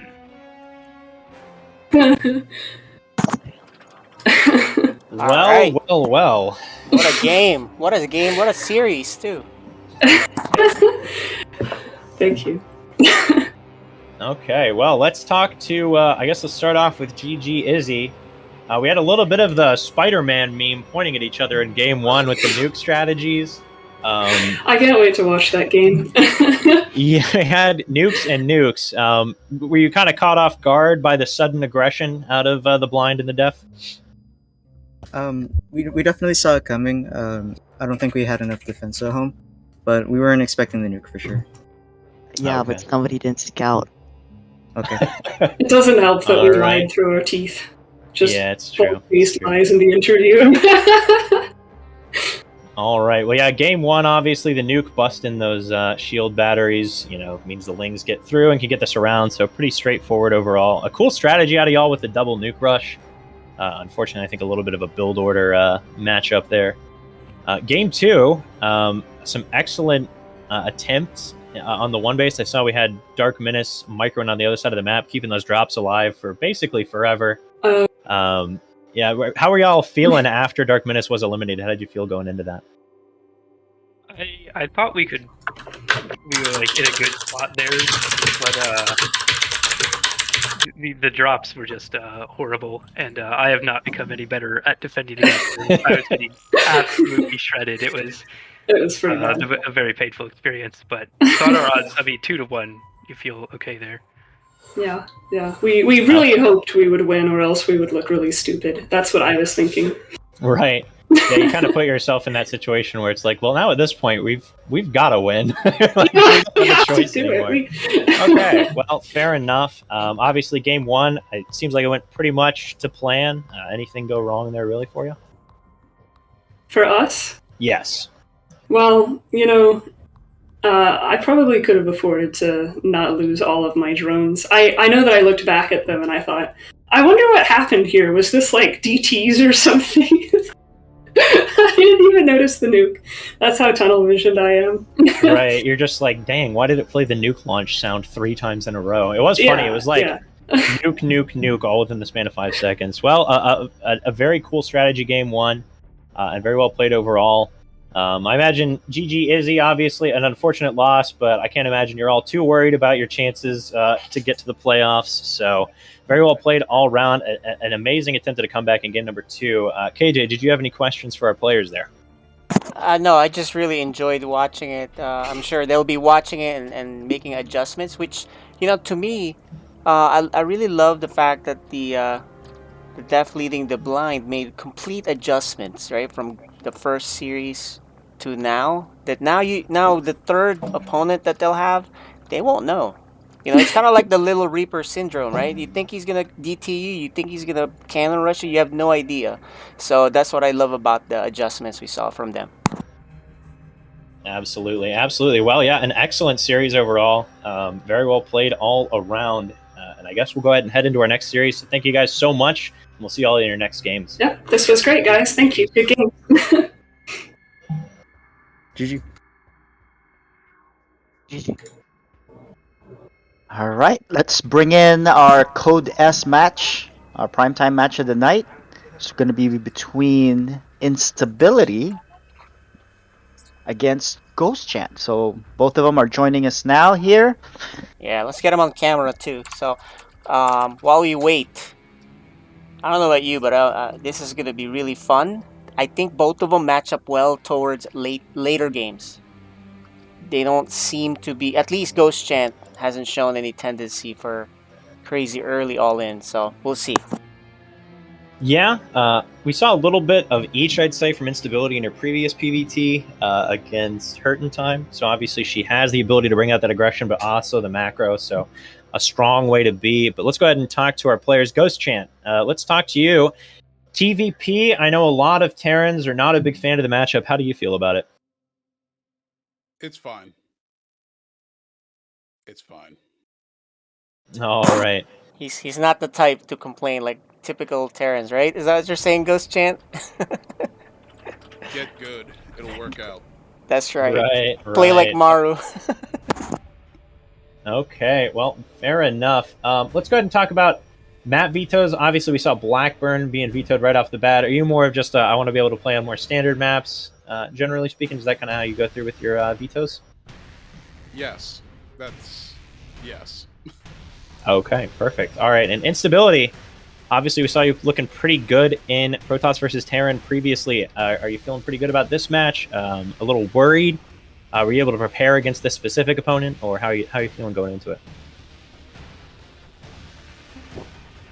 I don't really know. My preparation is generally the same, with like only a couple minor differences between players. So, just generally, I feel okay in the matchup. Okay, all right, fair enough. All right, KJ, do you have any questions for our players before we hop in? Nope, but good luck to both of you. All right, good luck, good luck. We can go ahead and mute our players. We are going to be starting off, as they get muted up, we're going to be starting off into 2,000 Atmospheres LE. And it's going to be Ghost Chant versus Instability. There we go. Players are muted now. Here we go. We're hopping into game.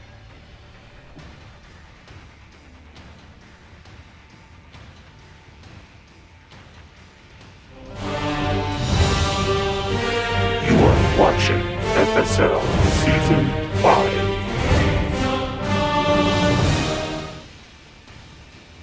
All right. It is our premiere flashbacks, so to speak. And we are going to be starting off in the upper right-hand side of the map. It's our yellow Terran player. He is Ghost Champ. And his opponent in the bottom left, the red Protoss. She is Instability. All right, so 2000 Atmosphere is obviously a very macro-oriented map. And about as standard as it gets in this map pool. So we'll see exactly what our players opt for. High ground wall off to block the Reaper jump spot for instability. Obviously, there are 2 Reaper jump spots on this map. So it's a little bit harder to block those off, but we'll be able to block at least 1. Looks like we're going to have a 1 Rex expand. It would be my guess from Ghost Chant. His Instability Scout is coming across the map, so we'll be able to see if there is anything funky going on, but I imagine we won't see too much funkiness happening. As we have the probe trying to harass a little bit, but Ghost Chant very on top of that. And yeah, it looks like it's going to be pretty macro-oriented out of both players. So I've not caught too many of Ghost Chant's games. Obviously, Instability, like we talked about, generally a pretty macro-oriented Protoss. Can throw in the aggression here and there, but does like to get out big armies and slam them against her opponents.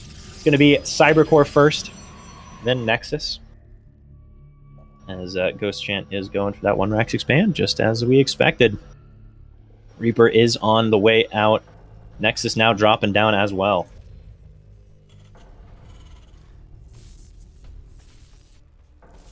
Alrighty, trying to harass that SCV. Actually getting some good harassment done, delaying the command center just a little bit. Another SCV just come down though, so we'll have to pull back. But overall, a good little delay there. Somewhat late second gas, I want to say. Probably busy harassing. Adept is on the way. And Ghost Chant is going to try and probably succeed at chasing down this probe. Be somewhat close, as the Nexus is coming down. Second pylon is done on the low ground. No tech just yet, as that gas is a little bit late. Let's see if this Adept can save the Porb. Yeah, and I think may even be able to just straight up kill the Reaper here. Will he be able to warp out? Stability going to shade over, but a little bit late, so won't be able to get that hit off on him now. That will be the finishing blow. Yeah, Ghost Chant does make it out. A little bit of a slip up there, probably focusing on just hitting her macro cycles, so nothing too bad for instability. Obviously more important to get the probes out than to kill the Reaper. As we do have a Twilight Council coming out now, as well as a Stalker to help deny scouting. Twilight Council in a pretty good position, shouldn't get scouted, and blocking the other Reaper jump up spot with just a single pylon. Fun fact, can indeed do that. Looks like he is going to go and maybe try and do the jump up. Nah, going to run back. A good choice. Disciplined choice out of Ghost Chant here, who is adding on a second barracks. Pumping out Marines. Oh, sorry, a third barracks. It's going to be a 3-Rax build out of Ghost Chant against what is probably a Blink build out of Instability here. So this is pretty even, I'd say, overall. It really comes down to the execution, largely of the Protoss. If there's good Blink micro and the Stalkers start out on the opponent's side of the map, then you should be able to hold a 3-Rax without too many problems. However, if your Stalkers are at home and they just get stimmed on top of, it's a little bit harder to defend without taking a lot of damage. Ghost Chant does get off the full scout. May lose this Reaper, trying to keep it alive. Instability will be able to knock it down. Does see the researching Twilight and the Robo facility, however. And combat shields and stim on the way all at once. Instability trying to get a scout off, not able to see all too much just yet. So the Marines are starting to push down. They're going to go across the map any moment now, really. Going to try and catch that Adept. And will be able to. She will see a lot of Marines, so should know what's going on. Very quickly following up into Colossi, but I don't know if a Colossus will be able to get out before those Marines are on her side of the map. In fact, I'm pretty sure it won't. But I could be wrong. Instability, somewhat known for making Colossi defenses at seemingly extremely early times into the game. Not moving out with her Stalkers, though, and not making a whole lot of Stalkers. She's on 1 gateway this entire time. She's not had any production. So kind of poor out of her, to be honest. not continually warping in, not adding on more production when it's needed, being a little bit greedy with the tech. And is about to get punished for it, as Stim is done. However, there's so few Marines here, I'm not sure it matters. Battery Overcharge is one good unit, so to speak, even if you don't abuse the glitch with it. As we do have a Colossus now on the way out, and I guess Instability will be able to hold there. A fairly non-committal 3 racks out of Ghost Chant, doesn't add on Marauders, and not too many Marines there, so a little more macro focused. We'll add on the factory now and getting +1 and concussive shells on the way. Instability going to move out and take a 3rd base. Ghost Chant actually scouting the wrong 3rd, but I'm not sure if that's the wrong 3rd. I think Protoss typically take this base against Terrans, so maybe it is the wrong scout, but I can't say for sure. Nothing too major overall. He's going to come back across the map, but there's going to be a Colossus out at this point. Still only 2 gateways.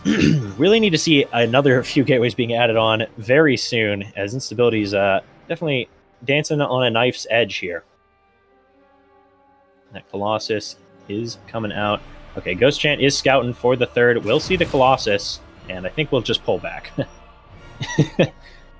Maybe we'll go around the other side, but I'd say you should probably pull back when you see Colossi already out, and you know Instability is as good with Colossi as she's proven to be in these last few series of PvT. +1 is on the way. +1 already done for Ghost Chant, so a nice little lead there. Not getting his armory down yet, though, so won't be able to get +2 attack too quickly, so Instability will be able to catch up most likely there. 3rd base is now done and floating out for Ghost Chant. 3rd base finishing up for Instability. A pretty even game overall thus far. No real advantages to either player. However, Instability really, really needs to add on more production. Now she's floating 1,000 minerals and still only has 2 gateways, which is very sloppy. We should have 8 gates at this point, pretty much guaranteed. And there we go. 4 more gateways dropping down. That's a little bit better. I'd say still even 2 more on top of that are probably needed, but she may think she already has 4. Just because you don't typically expect to only have 2 this late into the game. A little late, but I don't know if it'll wind up costing her the game. I kind of doubt it, as Ghost Chant's army is... Ooh, goodness gracious. Ghost Chant has a massive worker lead, and it's all sitting behind his natural base. That is really, really unfortunate. He's up 11 workers, and he's got, like, 12 or so just chilling on his mineral line. We'll see if he ever notices that. That may be something you just don't notice. At least not for a very long time. They're not in a spot you typically look too much. Instability looking to get some damage done here. 1 Colossus does micro around the wrong side. Instability needs to get out of here. Tried to blink some Stalkers over to save the Colossus, which was absolutely a mistake. Tries to recall the Colossus. Will be able to make it out, so that's nice, but needs to get the rest of these units out of here. An extremely poor trade out of Instability. Not the greatest decision-making there, as basically just tried to save the Colossus and ended up throwing away 3 extra Stalkers for it. So not the greatest. +2 attack is now on the way, ahead of that of the Terrans. He's going for +1 armor. Battery Overcharge should hold this with 2 Colossi, as there aren't any tanks or Widow Mines here. But Overcharge not targeting a Colossus, so never mind. The game might just end here with a catastrophically bad attack for Instability. Did not have the units to cover for her Colossi there in that first fight, and really kind of the same thing here, not microing her Colossi very well this time around either. Will be able to target down the tank, so shouldn't die, but has her tech fully reset. This is not good for Instability at all. We'll be able to get a 4th base, does have a good economy. Ghost Chant did lose about 15 workers. I think he's sent the rest of them back to mining. Okay, yes, he does have them back to mining, which is good. If he'd lost 15 workers and still had a half dozen to a dozen sitting around, this would be a very bad position for him, but as it is, I think he's looking all right. Only 1 Colossus out, 2nd one on the way, 4th base dropping down. Charge only just now starting. But Instability's been mostly making Zealots and is not going to have Charge to help defend against this attack. We'll have to cancel that Nexus. Maybe could re-expand to the other side. Does have a lot more gateways down now, which is good. 6 gateways, a much better count. Ghost Chant going to try and drop, but those medevacs should die. Instability's surely going to be on top of that. Hello? Hello? Oh my goodness. Instability not seeing the medevacs chilling over a mineral line. Oh no. They are going to make it into the main base for free. Goodness. Okay, well, Instability will be able to come over to the drop now, but it gets 5-6 workers. It really should not have gotten there. Will she blink on top of the Medivacs? Does blink on top and actually targets down the full Medivac, so pretty nice. These other Stalkers should be able to blink on top and kill the other one as well. And indeed they do, so I think a pretty good cleanup for Instability overall. Not the greatest drop for Ghost Chant. Didn't utilize it to get any damage done elsewhere. However, is getting a 4th base while Instability has not remade her 4th, so still not the worst scenario for him here. Has remade his workers, 2-2 on the way, only +2 done for Instability. She does have charge now and some zealots. Has 2 Colossi. No more on the way, though. There comes the 3rd, so that's good, but no more making. So just stopping at 3. I don't think this army can actually beat the Protoss army if the Protoss army goes in. Yeah, it's going to be +2 against 1-1. +3 now on the way. Is going to try and drop 4 Marauders. Instability being pretty careful, so not moving forward yet. But is taking a 4th base, which is what we wanted to see for sure here.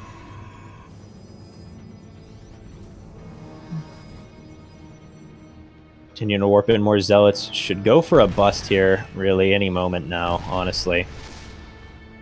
Yeah, the Ghost Chant is going to retreat back. Instability kind of losing the chance to jump on that army that she really should have taken probably here. Not the end of the world, however. This Marauder drop in the main base. Marauder drops are actually not the best because Marauders don't do very well against Zealots.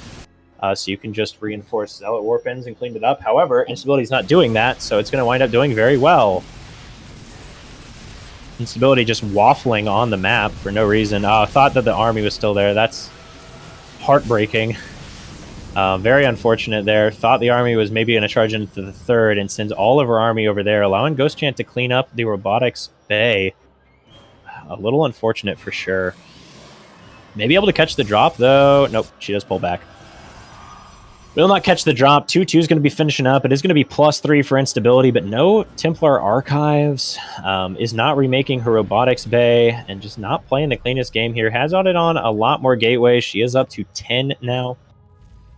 But still not the greatest here. 4th base is up and going for Ghost Champ, but he's only at 60 workers. Instability going to try and maybe catch the army out. Surely Warpin should be able to defend this time around. Warping in 3 Stalkers instead of Zealots is a little poor of a decision. Should be able to clean it up because Ghost Chant's distracted. And I think Instability's macro might have just surpassed Ghost Chant's in these later stages of the game. Immortal will be able to clean up that last Marauder. He does have out Liberators, but those should be able to zone. I think if Instability went, she'd be able to clean that up, but it's hard to know. Can't really see what's behind the lib zones too well, although she actually has an observer there, so I guess she kind of can see what's behind the lib zones. +3 now finishing up. More Liberators on the way. Does clean up that drop fully. Even the Medivac, it does have +3 now. Now, Liberators are strong, but they're very, very hard to micro, so it's going to be pretty easy to get distracted for just a second and get caught out. So we'll see if that winds up happening. Good vision out of Instability, taking the 5th base now. Does see that drop coming, but I feel like Instability doesn't look at her minimap all too much because she keeps seeing drops and then not reacting to them too much. It looks like she is sending some Stalkers into the main base, so never mind. Pretty good overall. Will target down the Medivac. The drop will make it out of the Medivac, but it will die as a follow-up. Does kill 3 Stalkers, though, so not too bad overall for Ghost Chant. Instability does blink up, but now an army's heading into her 4th base. And blocking the Reaper spots has actually blocked her Colossi from being able to just walk down and clean that up, a little unfortunately.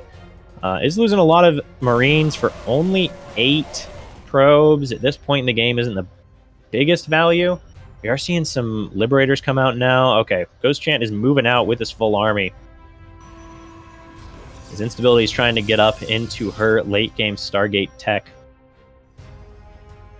+3/+3 on the way for Ghost Chant, +1 armor on the way for Instability. who is swapping sides. Might be another base trade scenario, which is actually what we saw on this map with Instability versus Hurt in Time, a little funnily enough. This fourth base is super exposed, and the fifth is being built there as well, so Instability would be able to clean both of these out. And it looks like she is going to go in a little bit ahead of that of her opponent, so should be able to get her damage done first. And with a evenly sized bank, this could go either way. Liberators, I'd say, are not the greatest in base trades, but they can be decent, so not the end of the world. Still no Dark Shrine. I feel like adding on a Dark Shrine in the late game of PvT is just always a good choice, because I feel like more than any other matchup, base trades happen in PvT. And so it can definitely help against that. The mass exodus of probes has begun already. And Ghost Chant's army just looks so small. I think that's because half of it's sitting... Is that army sitting by that Zelnaga tower? I can't tell. If it is, then that... Oh, that's really unfortunate. That could be... That's like half your DPS gone there, which means he's really going to lose out on this base trade very quickly. He's also now supply blocked, which means he can't produce anything on his side of the map to defend. So this full base is going to go down. He's not lifting yet. Finally starts to lift, but some of the buildings don't lift up because they were still producing units. Instability expanding to all corners of the map. Is going to get the last command center, and there's only 5 workers left, which means no scans, so she could somehow sneak up a Dark Shrine that's just a guaranteed win. Will get the every worker and all command centers, so there's no scans. At this point, Instability just has to not die to Ghost Chant's army, and she's guaranteed a win, and with a 30 supply lead on the army, that should be pretty doable for her, as long as he doesn't just catch her bases unprotected, which she may let him do, actually. She's not defending either of them. Luckily, the one on the bottom right has not been scouted by Ghost Chant yet. Somewhat surprisingly, that army walked right past it. And there is the army heading towards the base in the top left, I think. Starting to re-add tech is Instability. And there's only 2 buildings left. If she just builds a Void Ray, it's game over at this point. So I think Instability has a pretty strong advantage here. We'll see if she manages to roll that over into a win. She did not save a lot of probes. She's only got 3 probes left. Cancel some gateways so that she can make pylons, I think, to go into more probes, which is a solid choice, I'd say. Oh, actually, nope, just going to make a Stargate. Never mind. Instability knows this song and dance, apparently. Knows that all she has to do is kill that building, and the Stalker is even preventing it from getting over to Ghost Chant's army. Ghost Chant's army could come over and kill those Stalkers for free, but I don't think he knows they're there.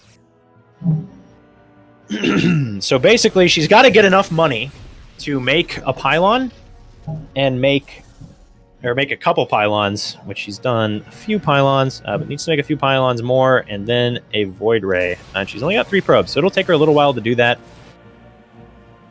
But Ghost Chant, he's just kind of dead in the water. There's not really anything for him to do here. He's basically got to hope that Instability charges into his army and dies to it. And if she doesn't do that, then Ghost Chant really doesn't have much of a way to kill her final base. She doesn't need to send her whole army to kill his building, so he can't try and backstab. She just has to send a Void Ray, and that's it. Slowly mining and adding on more pylons is Instability. I'm really kind of surprised that neither of the players got out with many workers at all. Probably should have been able to, but unfortunately did not. So it's going to be a while, but I think this is game going to Instability here. I just can't see Ghost Chant being able to defend a barracks. We'll see, though. He might move his army over there after he's cleaned up this base. But even so, Instability can just slowly macro up. Instability's army can get better from here, and Ghost Chant's absolutely cannot.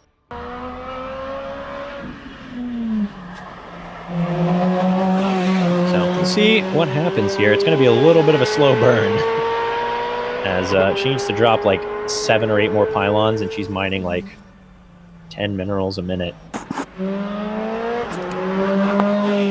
Ghost Chant's trying to get a view of the map. Instability, however, doing her best to deny it. She does have that Zonalga watchtower. I feel like she should be standing a little bit further forward with her army to try and prevent Liberator siege up, but I don't think that there's enough Liberators for that to even matter. Okay, she does see the army of Ghost Chant. Is that a medevac hiding there? Oh, no, it dies. Okay, it's just a Marine. Good. If it was a full medevac, that would have been kind of unfortunate.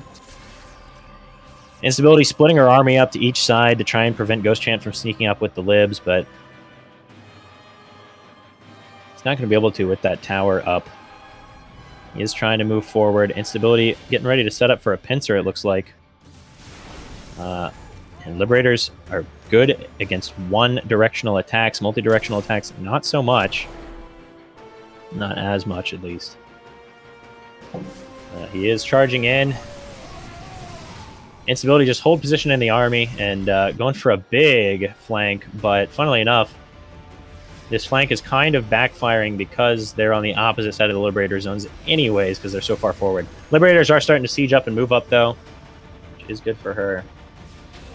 As I think this is where you go. Oh, maybe not. I don't know. Who knows when you go, right? Okay, here we go. She's going. Some of the Liberators are on siege. Half her army's going. No! Uh-oh, this is bad for Instability. The Stalkers are able to take down the Liberators in the backside. And yeah, I think this is just too much for Instability. She's got Charged Zealot. She's got Colossi and a few Immortals. Even the Immortals are going to do so much work against these Marauders. And yeah, it looks like it is going to be GG.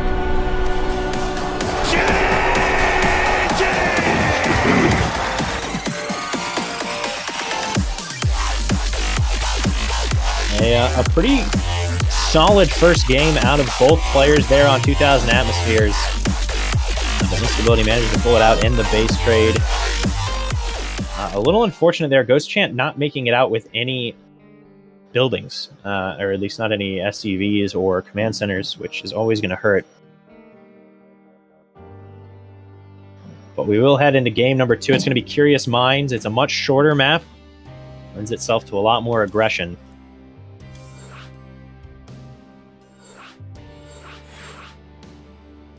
We'll see exactly what each player opts to go for. It'll be something similar, maybe something a bit more aggressive for those shorter maps.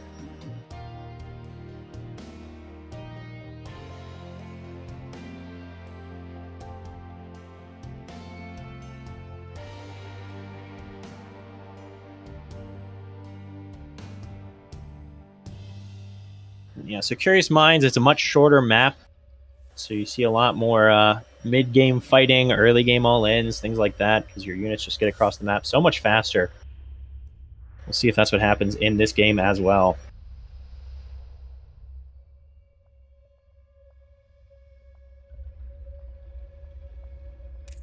So we're just getting our players into the lobby so we can get going.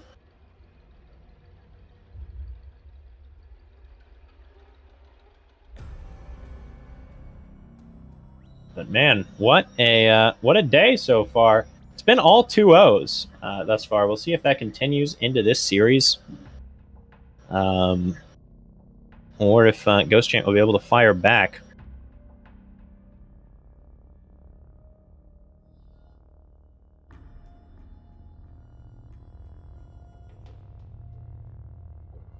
So we're just getting Ghost Chant into the game. Resetting a little bit, I'd imagine he is. Getting ready for the next game, and he is ready. Should be able to load into the map here momentarily. Oh, never mind, we gotta wait. Yeah, so it is, it's like relatively high diamond.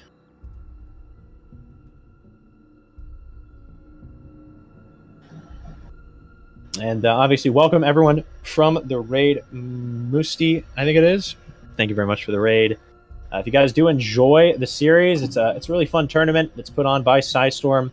It's every Wednesday and Friday at 7 p.m. Eastern, so please hit that follow button so that you don't miss any more of these series, because it's pretty epic. It's going to be going all the way through to May for this season, I believe, maybe even early June.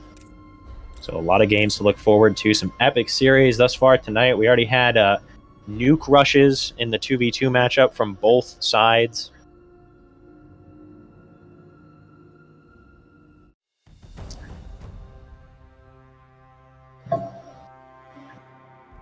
All right, well, while we wait, why don't we talk about that game, you know? Oh, never mind, he's ready now. Let's go. Yeah, we are ready to go. We can talk a little bit about the game while we count in. Obviously, I think a pretty even. I think it bodes well for this series because there's a pretty even game overall. Going a lot instability's way in the base trade, but I think largely just because it was a little bit slow on Ghost Chant to float his buildings away, you know? It's hard to keep track of all that while also getting your army attacking, and then obviously his army, about half of it sitting on the map during the base trade is kind of unfortunate. But anyways, we're hopping into the game. Here we go.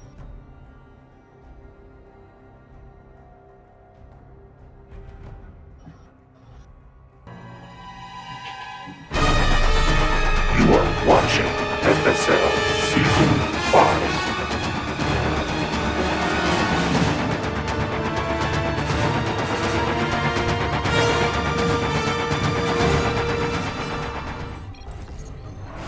All right. We're loading into the bottom right-hand side of the map. Our yellow Terran player, he is Ghost Chant. And his opponent in the upper left, 12 pyloning. In the red, she is Instability. So perhaps we may see that, what was it, Holy Hit build. It's a Max Once Packs again. build shown by Max Holy Packs. Hit. Yeah, Holy Hit was Alright. the instructor. Aha. Okay, so a Max Packs Holy Hit build may be coming out here, it looks like, with that 12 pylon. Could be something else as well, but obviously seeing that in the previous series, it's decently likely it'll happen here again.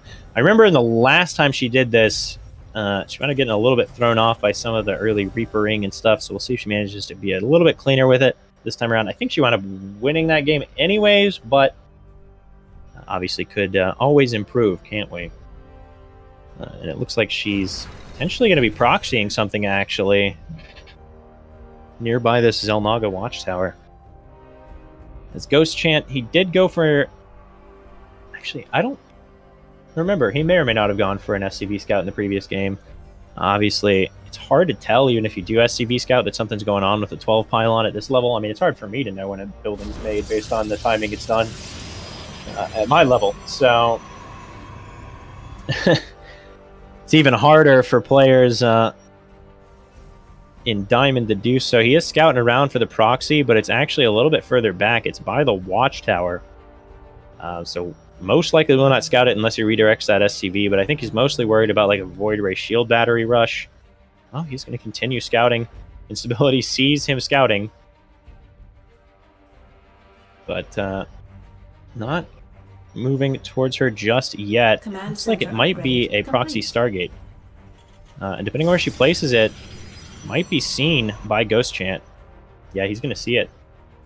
Unless this SCV is going completely elsewhere. Oh, it's going completely elsewhere. Oh, no, it's not going home. Okay, I think Ghost Chant is going to narrowly miss because of the Fog of War. Yep, Fog of War does block the proxy Stargate. He was looking for it and missed it, which is the worst possible scenario. Is when you are specifically trying to see if they're doing a certain cheese, and then you feel pretty comfortable that they're not, and then you missed it, and they actually are.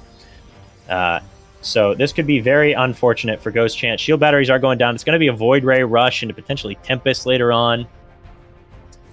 Adept is going to not deny the Reaper Scout. That's a little iffy. Probably didn't see it as the shade was going by, so wasn't able to cancel it in time. Now making another unit, though, which means this Reaper is going to be able to just get damage. For pretty much free. He might wind up going back across the map because he's, at this point, should know it's an all-in with no natural base going down.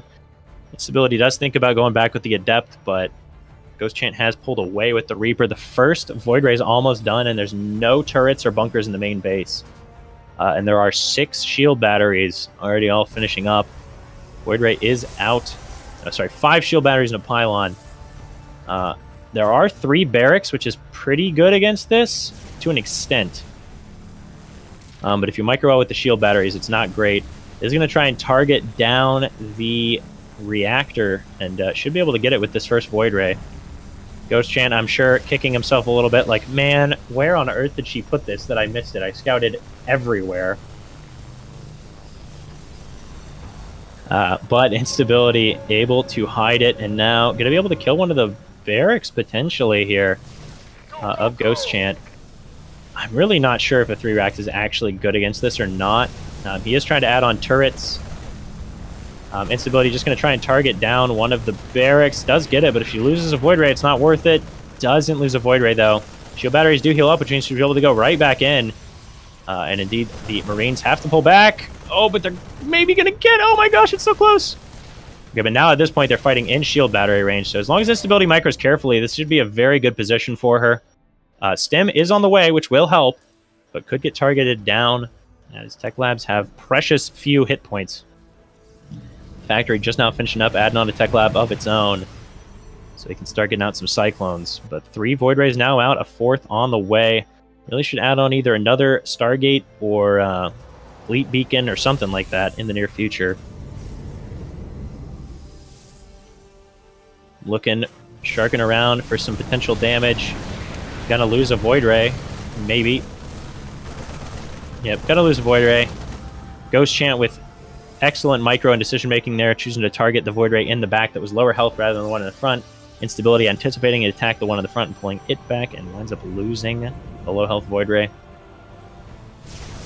This is better, just kind of targeting down supply depots. I think going for the low ground... oh, she's just completely denying the low ground mining with that Adept, so that's pretty good as well. He is still getting the mules out of it, so it's not the end of the world for Ghost Chant, but a little bit painful, to be sure. Adding on additional gateways, so going for Void Rays and Stalkers, I think, is Instability. She's also expanding now. Does have a Cyclone out now. Does Ghost Chant has Stem. Combat Shields on the way. A lot of shield batteries out, though. And 4 Void Rays now out. Could be making some more here soon as well. Gateway is finishing up. Fleet Beacon now on the way. Okay, so should be able to get into some Tempests eventually, potentially. And these turrets are in good positions to be able to defend against everything. Ghost Chant sharking around, trying to get lock-ons on the shield batteries at this point, the pylons, I'd imagine. The Void Rays may be able to catch Cyclone if he's not careful. He does pull back this time around, which is good. Might be able to get that pylon. You may want to heal that up with one of your batteries. It is powering a couple of them, I think, by itself. More Stalkers warping in. The Natural Nexus is almost done, which means Instability can start probing it up. One thing that Ghost Chant's definitely been doing better than Instability is he's continued to produce workers off of his bases, even when he can't mine off of his natural, because now when he can mine off of his natural, he'll be able to mine more efficiently. Ghost Chant tries to kill that Adept, but still can't quite. I feel like just busting that bunker really quick would be good for Instability. Maybe even just trying to burn down the command center or something. And you can start pushing up with the Stalkers while flying into the main base with the Void Rays, make it a little bit tougher for your opponent. A big stem comes out, and while Ghost Chant does have a medevac, that's not that much healing for a full stem on the Marines. Very back and forth. Tempests now on the way out. Instability starting to mine off of that natural base. But Ghost Chant now pretty much fully mining off the minerals on his natural is what I was talking about with continuing to make those workers, and Instability not doing a good job of denying the low ground at all. She did well with the Adept, but that was basically because Ghost Chant kind of let her until he wanted to start mining there. You really want to start breaking that bunker and stuff. Utilize spreading your opponent out. But now with this stem in, this may very well just kill Instability here. This army is good at poking and prodding and slowly killing. Not a front-on engagement, and a front-on engagement is what she's going to get. Shield batteries doing their best. Tempest shelling away as well. The Stalkers putting in work, but battery energy won't run out anytime soon. However, the DPS is just greater than that of the battery healing. Does manage to push him back. There's Instability. But losing a Stalker for free as well is painful. However, with the units being as low as they are, they can't continue pushing in. They didn't actually kill any batteries. They did kill all the Void Rays, which is painful for Instability, but not the end of the world. Ghost Chant, I think, thought there must be an observer there, because that was a pretty crazy shot out of those Tempests, but in fact, it was just edge of vision, I think.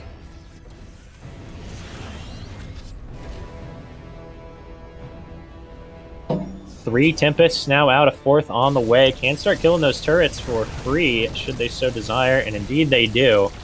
However, the mining of Ghost Chant is far outpacing that of Instability. He's going to go for another bust here soon, and this one's going to break out. Instability just being a little too slow, a little too indecisive with this build. And it's going to wind up costing her as the Marines are charging in on the batteries. Should be able to target down the medevacs, but instead of fighting the ground. Ghost Champ being very careful, though, so won't actually bust her just yet. But the Widow Mine will heavily damage one of the Tempests. It will kill the mine in return, but should be able to just kill those. A little too slow on the target fire there from Instability. Third base now going down for Ghost Chant, and Instability just has to run back. But she doesn't really have anything that she's able to run back to, so looking pretty dire for her here. Probably not as practiced with this build as some of her others, maybe just whipping it out on a whim. But missing a little bit of the decisiveness that you need to be able to bust through here.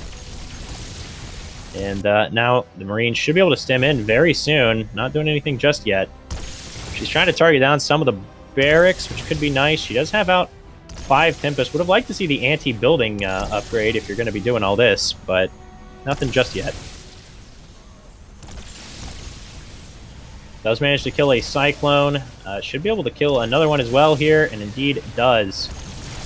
But not even utilizing her shield batteries to defend her pylons. I think Ghost Chant's a little more scared of this than he needs to be. He's being very timid about it. I think he could just stem underneath these Tempests and kill them, but still in a strong position nonetheless. Will she kill this tank now? Does indeed kill it. Very nice. Can one-shot tanks now with her 5 Tempests, soon to be 6. And so just taking down those barracks. Now Ghost Chant's actually going to come back up into the main base, which is not the greatest, because they can just fly down to the shield batteries. But wants to save his production. Shield batteries are healing through. All the medevacs are gone or out of energy, as the last one left has very little left. But Instability not doing much at home. She's floating a ton of minerals, mainly just microing on this side of the map, which I can't blame her too much for. Trying to slowly whittle down the production of Ghost Chant. Some of his Marines AFKing forward. Will wind up getting damaged from that. Should be able to kill this barracks, but more being added on for Ghost Chant. And Ghost Chant's just macroing a lot better behind this. Instability is basically only making Tempests at this point, which are not a winning army. Eventually, they're going to get overwhelmed by sheer numbers. Is looking to take a third base now, which is good. I'd love to see her just go into like mass charge lot or something to deal with all these Marines. But it's a lot to ask for, microing these Tempests as well as microing on the other side of the map, or macroing on your side of the map, I should say. It's not an easy chore. Add on a lot of extra starports. And Instability just now getting into her Tempest upgrades as well.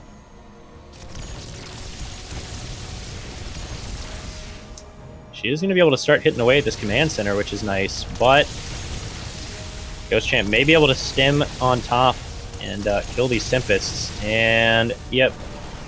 Does get some... Oh! A little bit slow on the firing there. Does lose his last Cyclone. He's now going into Thor's, though. And Instability just being such a pain here. Will not die. And will not give up. Once that building damage upgrade is done, she'll be able to really kill those command centers pretty quickly with the number of Tempests she has. She's actually done a good job of keeping the Tempest alive in this game.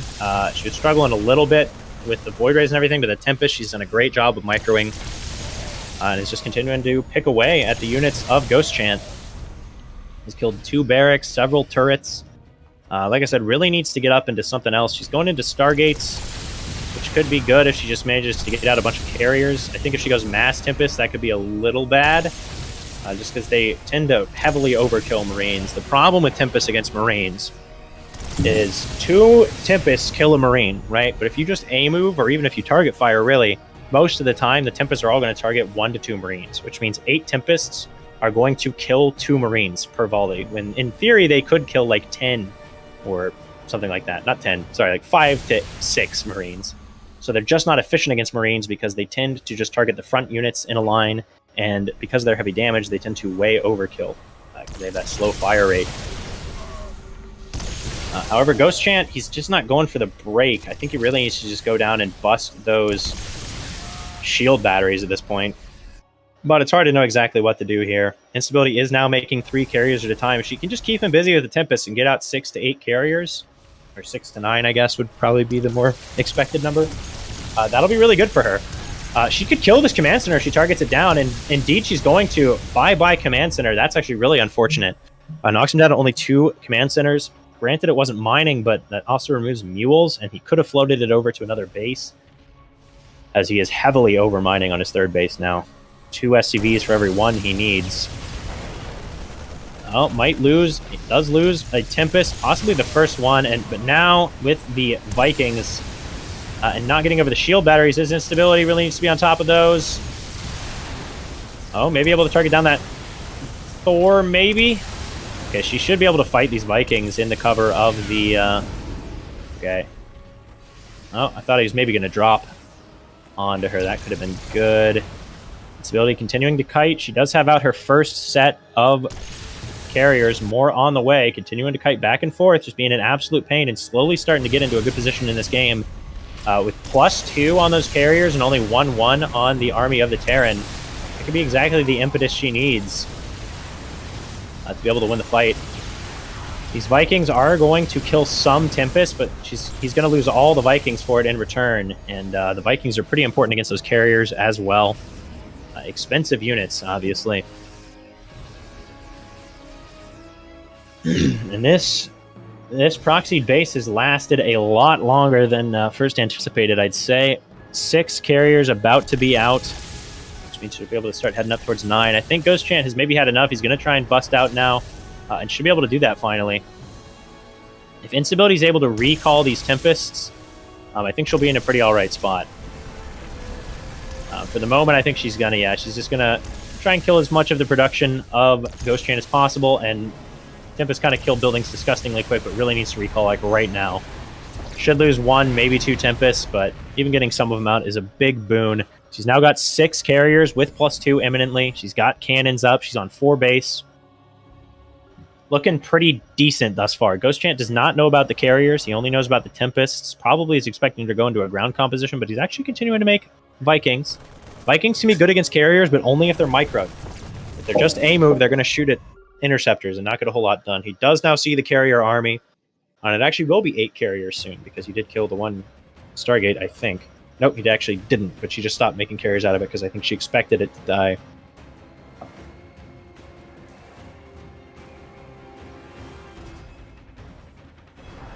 Okay. 2 more carriers about to pop. 4th base finishing up. Instability looking pretty decent here overall. Down in supply, but catching up. And Ghost Chant's army is decent, but he's not continuing to get upgrades here, which he really needs. I'd really like to see +3 on those carriers in the near future. Nothing coming out just yet. And or Storm. Storm here against the amount of Marines would be fantastic for Instability, but it's a little bit hard to add on. You're a little bit busy with other things, obviously. We do now have 8 carriers, soon to be 10. She's continually chrono boosting those. 3rd Stargate's finishing up, so she'll be able to add on even more, and +3 now on the way. Lots of cannons, lots of shield batteries to help protect those carriers.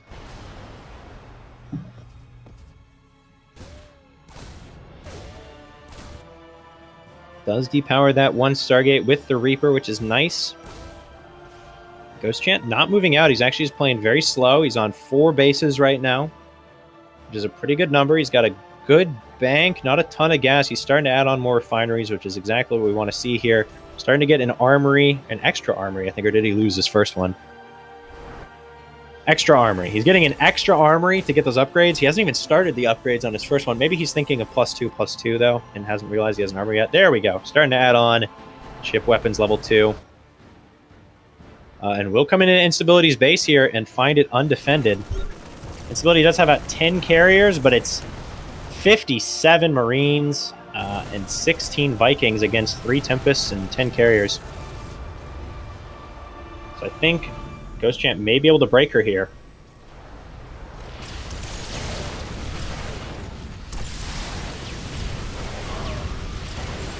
Instability really needs to get battery overcharge going. Ghost Chant's trying to target down the carriers, but a lot of his Vikings are falling. However, the carriers are now paperweights as we're down to only 12 interceptors remaining. Marines pretty good against interceptors, it turns out. And I think unless Instability can pull back and rebuild her interceptors, she may wind up losing right here, right now. a lot of turrets are here, which are helping, and the little trickle of interceptors is doing good damage with that +2 attack. But I'm just not sure it's going to be enough. Carriers are falling to the Thors unnecessarily as well. Only 4 carriers remaining.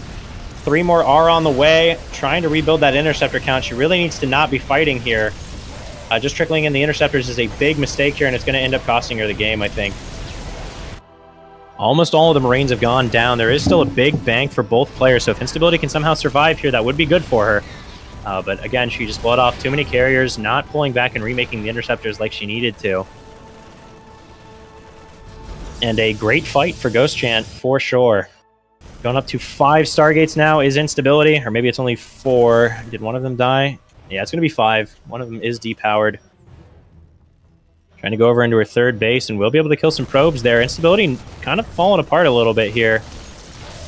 He's going to be able to clean this out finally. Very nicely done. Has rebuilt that interceptor count, and funnily enough, I think Ghost Chant is going to have fewer Marines in the next fight, which is actually what caused him to win that fight, so it might end up actually working out for Instability, but she really needs to take another expansion here. And man, just Storm. Storm would win this game, like, instantly. Storm is so good against Vikings, it's so good against Marines, and be very helpful here, but Instability is just going to go mass air. And I think we're just going to see Ghost Chant go for another attack. Which may very well end up finishing the game out, as it's only 5 carriers and 3 Tempests.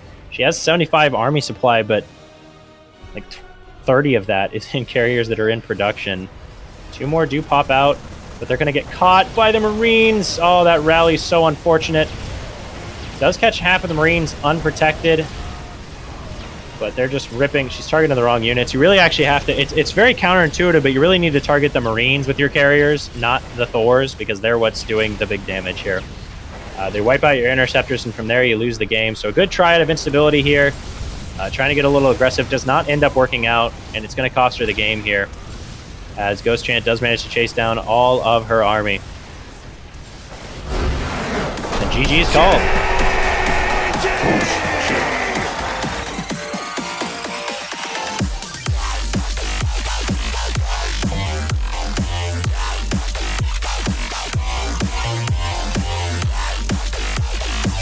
All right, it's going to be Game 3, our first Game 3 of the night, our only Game 3 of the night, unless they tie, in which case I guess the next game would technically be a Game 3.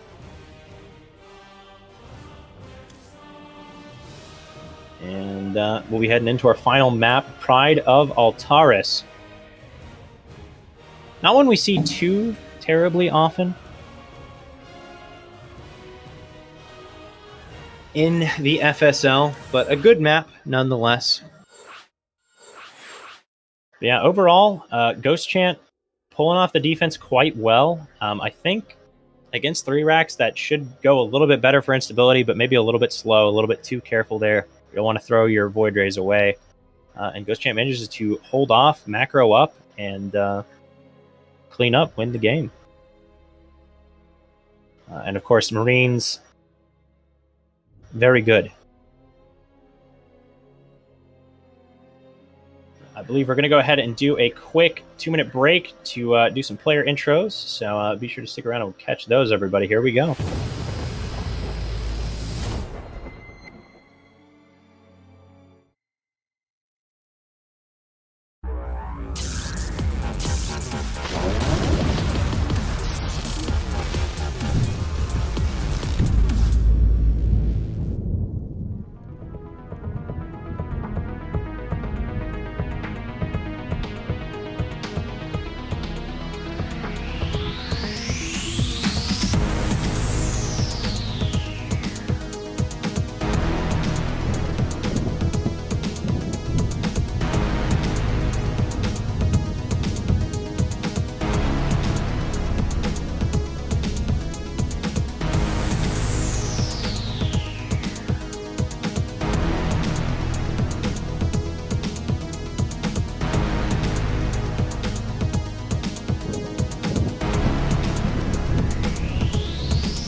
Okay, we are back, and we're getting ready to hop into the game.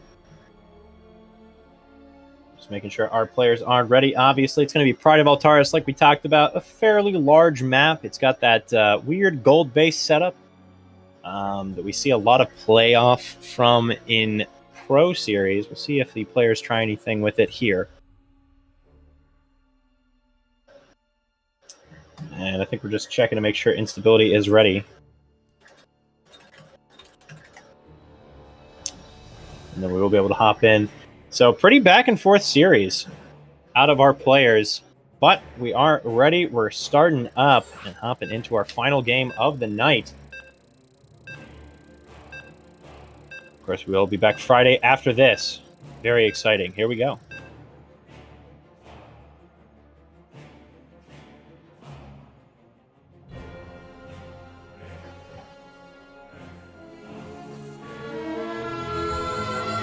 You are watching FSL Season 5.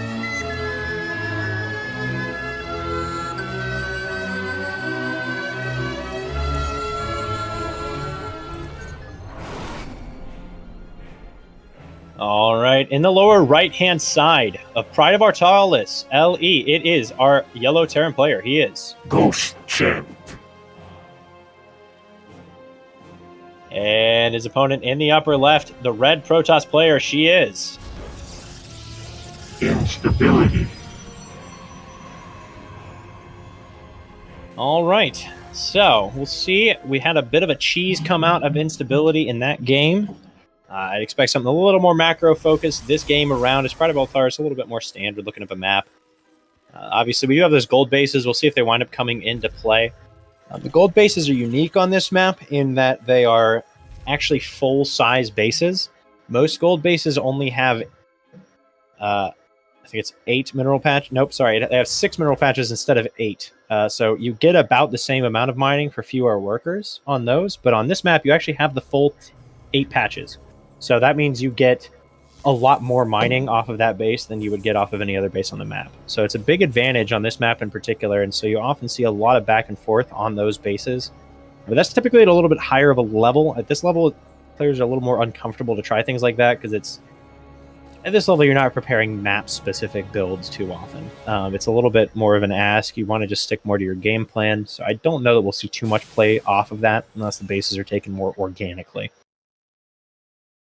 Nonetheless, we do have, it looks like, a Cyber First expansion out of Instability. Is trying to fake a little bit of a proxy, perhaps, there. Ghost Chance SCV is ready, though. And Instability is going to have to run away for a little while there.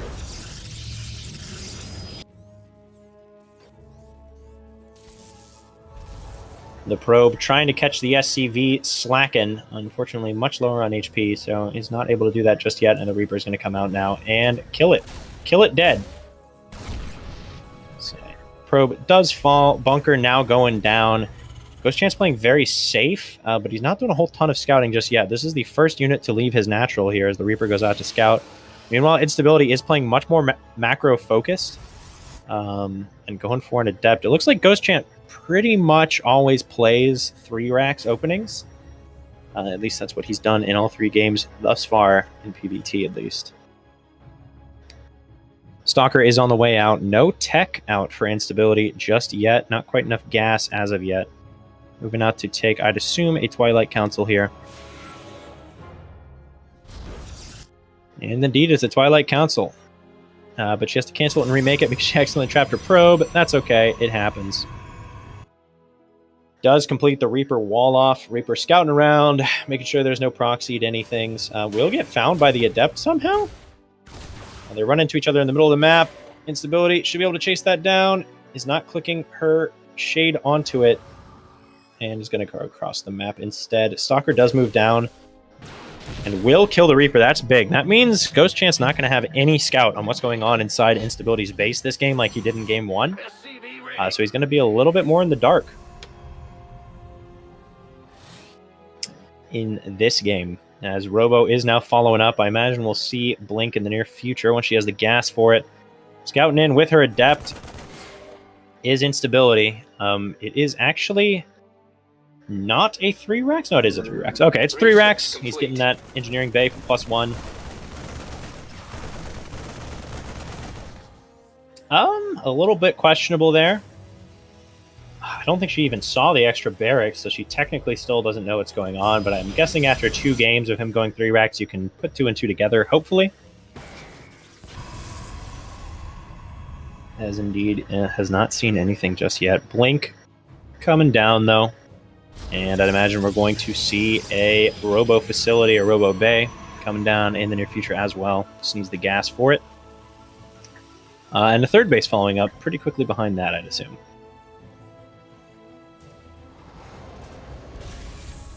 Stability, once again, only 1 gateway of production, making some more stalkers than previously this time around. However, I think she may wind up losing her third base as she's taking it a lot quicker as well, and the Marines are going to catch that this time around. Making an Observer out of her Robo Facility, is getting that Robo Bay up as well, but a cancel on the third is not the end of the world here. Does have a battery on the high ground, and pushing up onto the high ground is somewhat difficult for the Terran to do. And he's not going around the side where the base is, so he may wind up missing it. And we might not expect one to be out quite this early in this game. So it may wind up staying alive. Hooray! Well, at least if you're in stability, hooray. He is going to push up onto the high ground. Maybe able to actually dive on that shield battery. Does not go for the... Oh, does go for the... Doesn't go for the... Does. Instability not clicking the shield battery onto the pylon. A little bit of a mistake there. An uncharacteristic mistake. A little slow on that one. Does remake a pylon very quickly and does clean up all of the Marines. So I'd say overall, not too bad for her. We'll be able to get that Colossus out at a crisp timing anyways, and the third base is going to get up uncontested.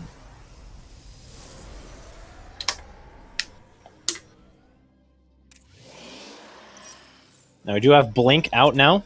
Saw it used in that fight a little bit there. +1 finishing up for Ghost Chant. No Forge on the way for Instability just yet, and no Extended Thermal Lance just now starting, actually, so that's good. The Observer should see this army in the middle of the map as it is moving out, but will Instability see it and react to it? She does not have a shield battery on the low ground at her third base, but with the Colossus, should be able to push back these Marines. Doesn't react in the slightest despite scouting it. A little unfortunate there. It is finally moving down. And we'll be able to push back the Marines. And with Blink, can chase down on these Marines, but opts not to, just getting back to mining instead. A good choice. Third base is landed for Ghost Chan. He's got +1 armor on the way, has all of his bio upgrades done now, stem, combat shields, and concussive shells, adding on to 5 barracks on his 3-base setup. Nothing coming out of his factory just yet, though, and nothing out of his starport either. It's done, but doesn't have the gas to start up. There's 2 medevacs just yet. Instability now getting +1. Getting another Colossus out. And getting that Colossus range finished up. Starting to add on more gateways. Has 4 now. So a little bit better than the previous game. It's not too bad at all. Extended Thermal Lance will finish up. More Colossi on the way out. Ghost Chant. Biotank, baby. We're seeing tanks come into the mix a little bit earlier than in previous games, which I think is good. I think that's a good choice there. We'll likely see a 4th base out of both players relatively soon. So we do have Observer speed on the way for Instability as well. A little bit more rare of an upgrade to see, but does help with that scouting, so not too bad overall, I would say. She did wind up losing her first Observer. +1 armor going to be finishing up soon as +2 attack starts up for Instability. Getting a little bit of a supply lead, but nothing significant. And she is adding on that 4th base, continuing to make more and more Colossi. She's got 2 third, over halfway done at this point. And some units moving out, I think just to scout for the 4th base. And getting some spotters out for Ghost Chant. I like that. That's very good. We'll be able to see if there's any Zealot run-bys or anything like that. Does scout the wrong 4th base, but may still kind of know that Instability's taken the other one instead. Instability is moving out with a scout. I believe that is a hallucinated Phoenix. It should be able to see pretty much everything that's going on. Indeed, it does. Ghost Academy getting added on for Ghost Chant, somewhat fittingly, as the Armory is not being started. Something we've seen him slip up a little bit on in both the macro games now is he's not gotten his Armory on time. He's got 2 engineering bays and nothing to do with them at this moment. Well, I mean, unless you wanted building armor and turret range. But other than that, nothing to do with them. Drop is going to come in and see the 4th base. But goes past it towards the main. We'll be able to drop in 8 Marines this time. A warp in coming down for instability of 4 Stalkers to try and defend that. Is going to lose for Robo Bay. If you see a Terran targeting that down, by the way, just a quick tip. Generally target the medevac, because then that forces him to either reprioritize onto your Stalkers or not get the drop out. However, he's just given up the drop completely anyways, as the Stalkers should be able to chase that medevac down should they so desire. Instability's actually made a second Robo facility, but now does not have a Robo Bay, which is a little unfortunate. Cannot continue that double disruptor production that she was looking for. We'll see how long it takes her to realize that that's the case. As Ghost Chant, he is getting out Ghosts, which are more the counter to High Templar than they are the counter to Disruptors, so a little unfortunate. I think you'd like to see Ghosts against High Templar a bit more there. Ghost Chant being a lot more passive this game than in the previous, perhaps worried about that whole base trade thing that happened previously. Just going for more drop play, not really trying to deny the 4th too much like he did in game number 1. Or the 5th, as it is now. Is moving out with another double drop, and then is going to try and snipe that 5th base with his main army. There are some turrets in the way. The Robo Bay only just now restarting, extremely slow. Extremely slow for instability. That's really very unfortunate. Not what you want to see for the Protoss player here. Instability splitting her army up as best she can. Sending all her Colossus down to the 5th base, which I think is the right choice here. And the Stalkers and Zealots should be able to clean up the army on the right side if they're microed. They're sort of microed. Oh no, the 5th base does go down. And actually Disruptors 2 of her own Zealots. A little unfortunate there out of instability. Pulls back for no real reason except love and adulation for the F2 button. And unfortunately does end up paying for it. The remaining medevac with units in it will go down for free, so that's nice for instability overall. Yeah, instability F2ing a little bit too early there. She's taking good trades, though. And we're starting to get into Liberators now once again for Ghost Chant. So not too bad for him. Double Disruptor now coming out. But his standing army is not the most impressive just yet. +3 on the way. Has he gotten 2-2? He's not even started 2-2. Just now starting up. As if he reads my thoughts. And a little unfortunate there for sure. I saw his armory come down a few minutes ago, so +2/+2 only just now starting up is pretty slow. The bio upgrades obviously are very important, as they're all generally low damage, fast attack units. They benefit from upgrades very heavily. A lot of Disruptors now coming out. We'll see if Instability manages to micro those well. They're a very difficult unit to control. I'd say potentially one of the most difficult units to control while also microwing an army in the game, but also with the greatest potential for value of most units in the game. So it's a bit of a trade-off. Meanwhile, she has managed to get up to 10 gateways. Ghost Chant at a healthy 8 barracks, plus a factory. Up to 4 bases, adding on his 5th now, which is nice. Gonna try and target down that base, and instability a little slow to respond. Is not right-clicking the battery once again. What's the point in having batteries, I ask ye? Oh my goodness. Very unfortunately ends up losing the base with a shield battery sitting right next to it once again. But is maxed out, and Ghost Chant is not. Ghost Chant's production is not keeping up with his money here, and it's wound up with a 40 army supply deficit for him. And with that +3 finishing up, instability really needs to move out here. I'm not sure if she's going to, but she really ought to. She's been trading well against the army. She's got a good economy. Should definitely be poking and trying to get some damage done. And indeed she is. She should be able to find this 5th base for pretty much free. Not sure if she'll be able to push into the 4th and kill it or not, but is adding on those additional Stargates. I guess initial Stargates, so she can start getting into Tempest herself. And the 5th base will fall. Will not be able to make it away. These +3 Stalkers are pretty good against buildings. Liberators are starting to come out and siege up. Once again, I think Instability could honestly just push into that. That's not a very big army compared to what she has. Especially with the technical prowess of what she's got. I guess there are a lot of Marauders, which are a very dense unit in terms of their value for how big of a unit model they have. Still an even game overall. +2/+2 is now going to be finishing up for Ghost Chance, so that's nice for him. Armor upgrades now being added on for Instability, as well as the Fleet Beacon and some air upgrades. And those additional Stargates. The Marauders perhaps going to attempt to snipe the base again. It really shouldn't happen, as the shield batteries can just heal it, but Instability may not think to do that. It's a more forgettable move than you might think, as he is setting up a position.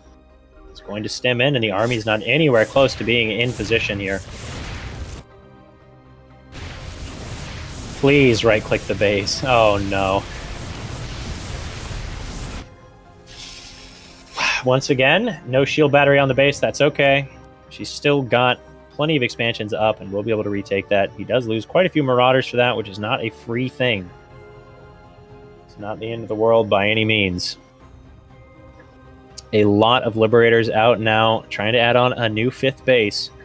Getting those Lib upgrades up. Will we see Tempest start to be added on as supplies freed up? Obviously, Instability does not have any supply available to make air units at the moment, as she is maxed out. Ghost Chance going to start throwing away some workers to add on more Liberators with.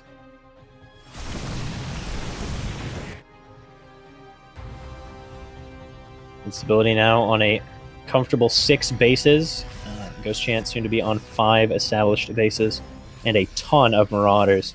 The only problem with his army is if Instability does micro her Disruptor Balls well, Marauders are not nearly as good at dodging them as Marines are, and it could go very poorly for him very quickly. No Storm being out is definitely unfortunate. You should have Storm out at this point in the game. It's, as we talk about, it's a little bit daunting at this level. To get all 3 forms of splash damage and try to micro them as the Protoss. It's not an easy task, so I'm not shocked that it hasn't been done, but a little unfortunate for sure. Ghost Chant is looking to move in and get some damage done. The army's not in position. It's more up to the north, as that's where Ghost Chant's been attacking up to now. These scans really should be tipping her off as to where Ghost Chant is, and I think she's starting to figure it out. Is moving down, but I don't think she'll be here in time. However, these Liberators are going to have a hard time getting home if Instability dives on them once they unsiege. She chooses to break down the rocks. Great choice here for Instability. As the Liberators do unsiege, but now are a little bit stuck. Should blink underneath those libs for sure, and does blink underneath those libs for sure. Big Disruptor Balls coming out. And the main thing here, though, is even if those Marauders make it away, almost all of the Liberators are going to go down. And even sieging some of them up, so they're definitely going to die here. Instability, you don't need to pull back. Oh, man. Instability pulling back, kind of letting those libs live for free. A little unfortunate there, because I think she had the army to push through and do it, but definitely a scary prospect, so just opts to start making some Tempest with the freed up supply she has now. Massive banks on both sides here,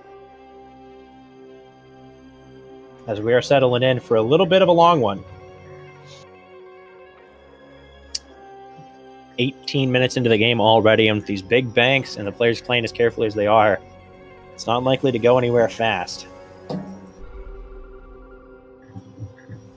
Stability adding on more and more Tempest. 3 done already. 3 more on the way. Really shouldn't make more than 6, though. It's a common mistake to make at this level, over making the Tempest. Once again, you just want them to pick away at the libs. They're not going to help against the ground army, so you still need to have Colossi and Disruptors and things like that, but continuing to make more and more is Instability, which is going to be, I think, a very poor decision, unfortunately. It may end up working out for her, but it's definitely risky. as beyond killing the Liberators, they really have no use. And once again, there's that overkill you're talking about.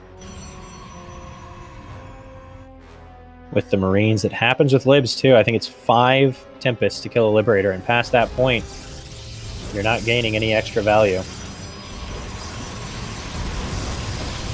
Instability will lose her 6th base again, not remotely in position. And this is something that's very hard to do as Protoss, more so than a lot of the other races, is get forward vision. You need to have Zealots out, you need to have Pylons spread out across the map, you need to have Spotters. It's a lot easier as Zerg and Terran because you have both scans, sensor towers, and creep, which is the luxury that Instability cannot afford here. And by cannot afford, I mean literally does not have access to. She's got 12,000 resources. She could afford it. Just doesn't have the option for it.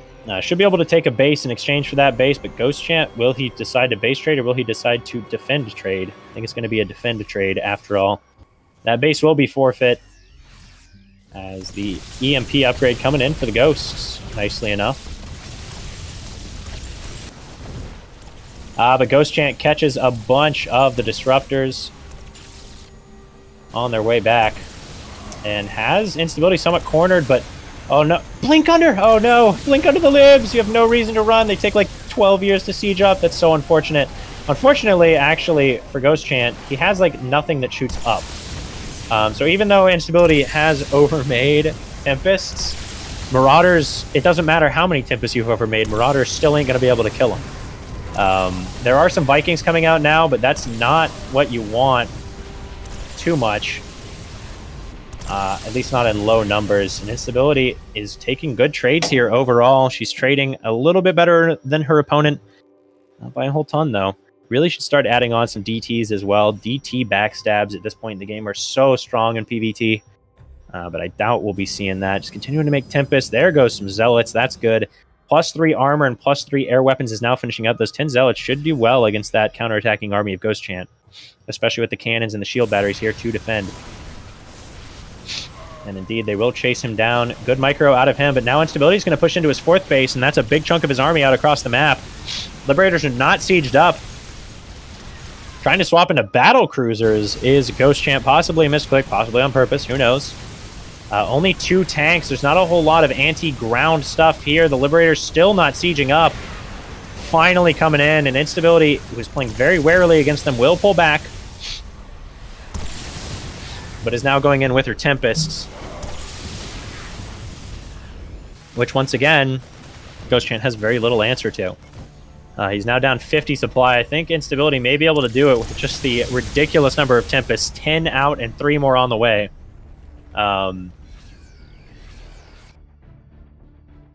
She's got a fantastic economy. So does Ghost Chant. Her bank is a little bit bigger. Is getting that Tempest upgrade out now, which is nice. And I think may push in with these Zealots. Who knows? Oh, he unsieges and pushes forward. I think this is the point where you dive.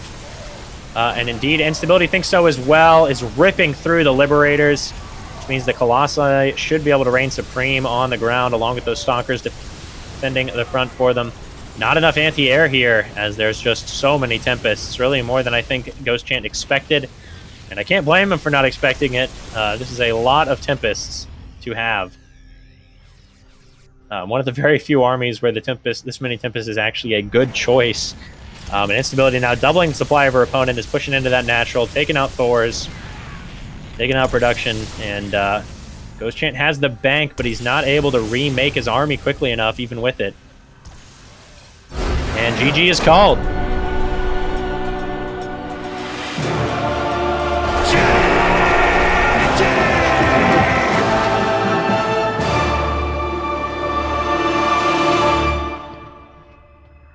All right. Well, that does it for tonight. Let's go ahead and talk to our players. Let's go ahead and start with Ghost Chant. I guess the series was very close overall. Probably one of the closest series I've seen in recent memory. Just a couple little edges for Instability there. Some great base snipes in Game 3. Game 1, the base trade didn't really go your way. Were you expecting her to base trade you there, or did it kind of catch you off guard when her army came in as yours was going in? No, I was not expecting a base trade there at all. Okay, yeah, it kind of seemed that way. Obviously, weren't able to get your buildings and SCVs out, which I think wound up being the decider in that game. His instability had just a little bit of mining left. And then game 3, obviously, I think I was taken a bit off guard by how many Tempests there were. Were you taken a bit off guard by how many Tempests there were as well? Yeah, I was expecting the Tempest, but I wasn't. I dropped the scan and I was like, oh, that's a lot of Tempest. Okay.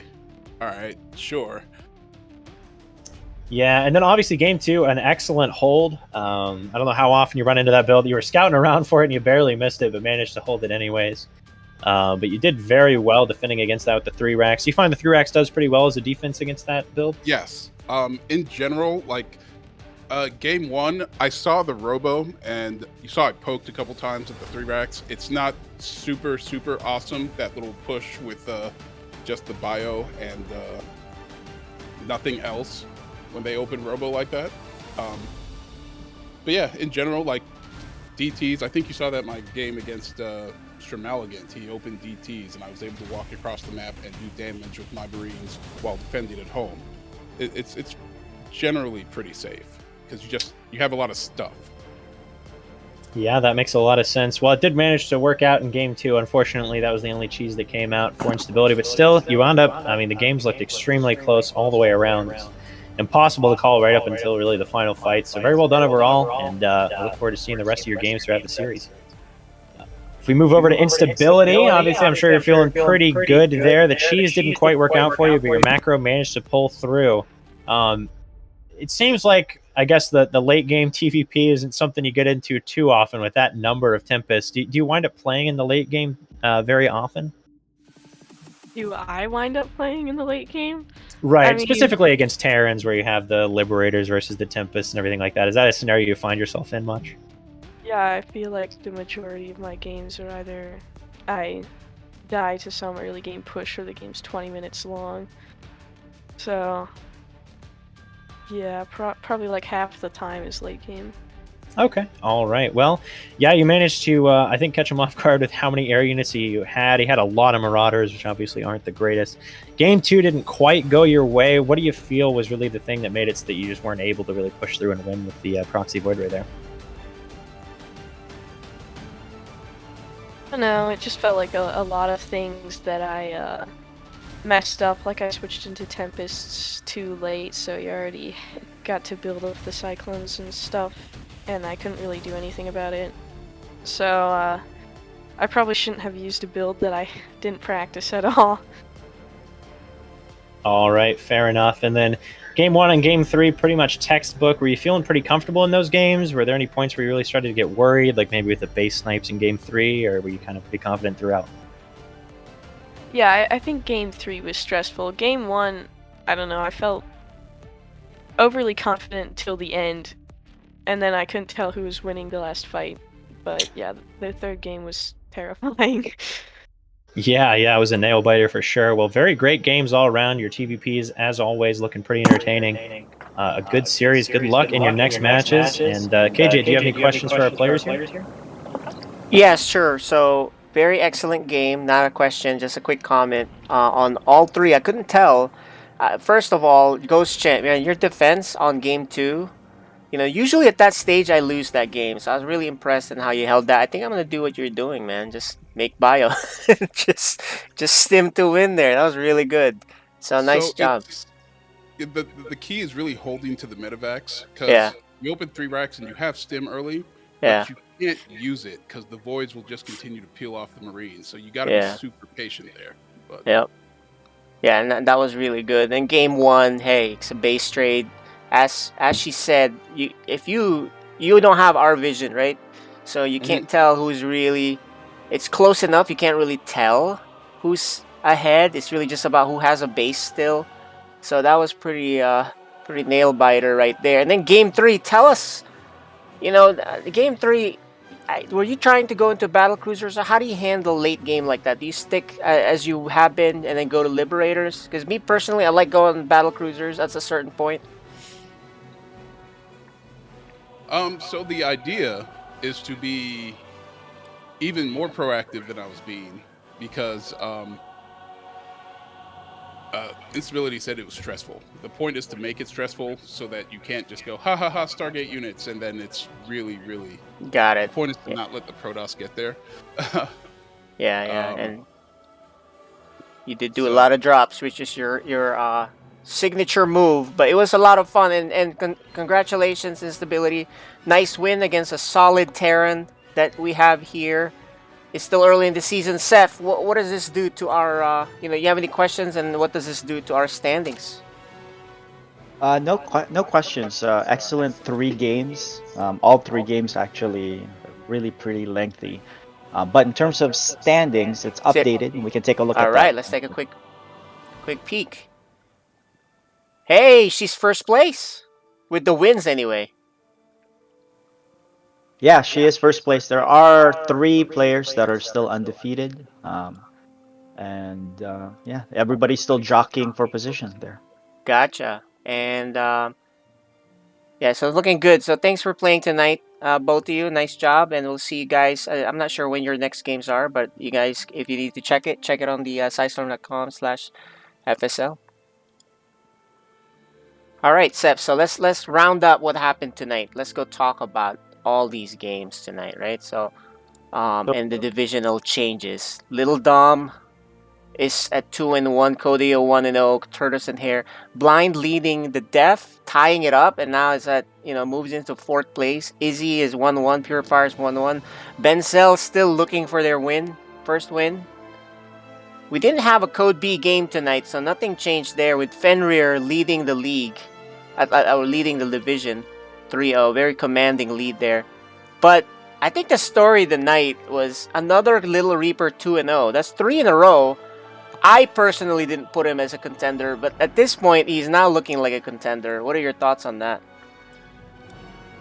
Yeah, he comes in every night with a well-prepared build and catches his opponent, out of position, unaware, and just ill-prepared for those sharp timings. And, it really shows up and gets those convincing 2-0s. And I think if you do the math here, he's really in good shape to be in the playoffs. He still does have 5, 6, actually 2 more games.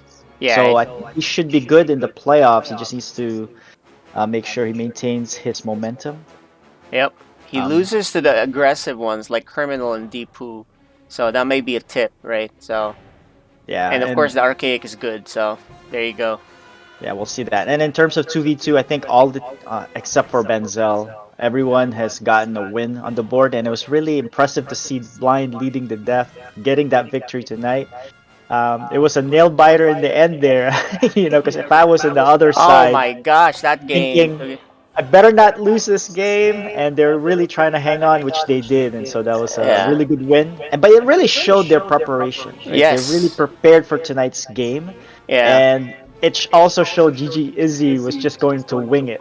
And so preparation will beat out winging it anytime. Well, actually, that's a very good point. Look, Little Reaper prepared a lot for his matches. He has some builds, he's been practicing them, and he took it to him, right? He's not favored, but if you're not prepared in this preparation league that we got, you're liable to lose. It happens. And then the Blind leading the Deaf perfectly stated there, right?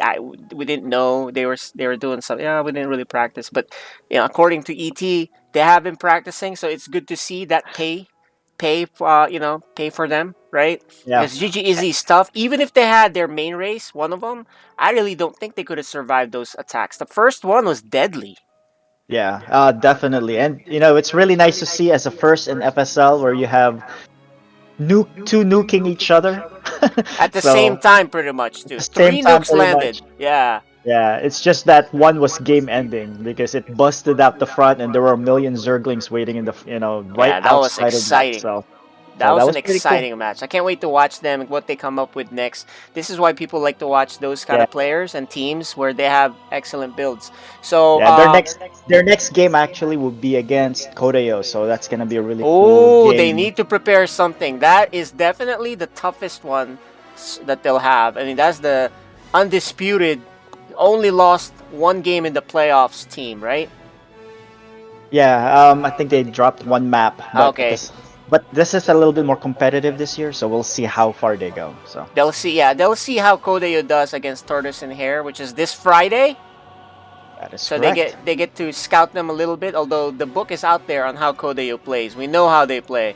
And then Stu Blue, Mighty Ant. That'll be interesting. I think Mighty Ant is favored in that one, but we never know how much Stu Blue's been practicing. Oh, and yours truly. I'm playing this Friday. I didn't realize that. That's right, and you'll Alright. be facing off against Sir Malgant, and Yeah, that and should that wrap can it go up. either way. Yeah, that can go either way. We play a lot as TVP, so our games have mostly been, you know, could have gone either way. So that'll be Friday, guys.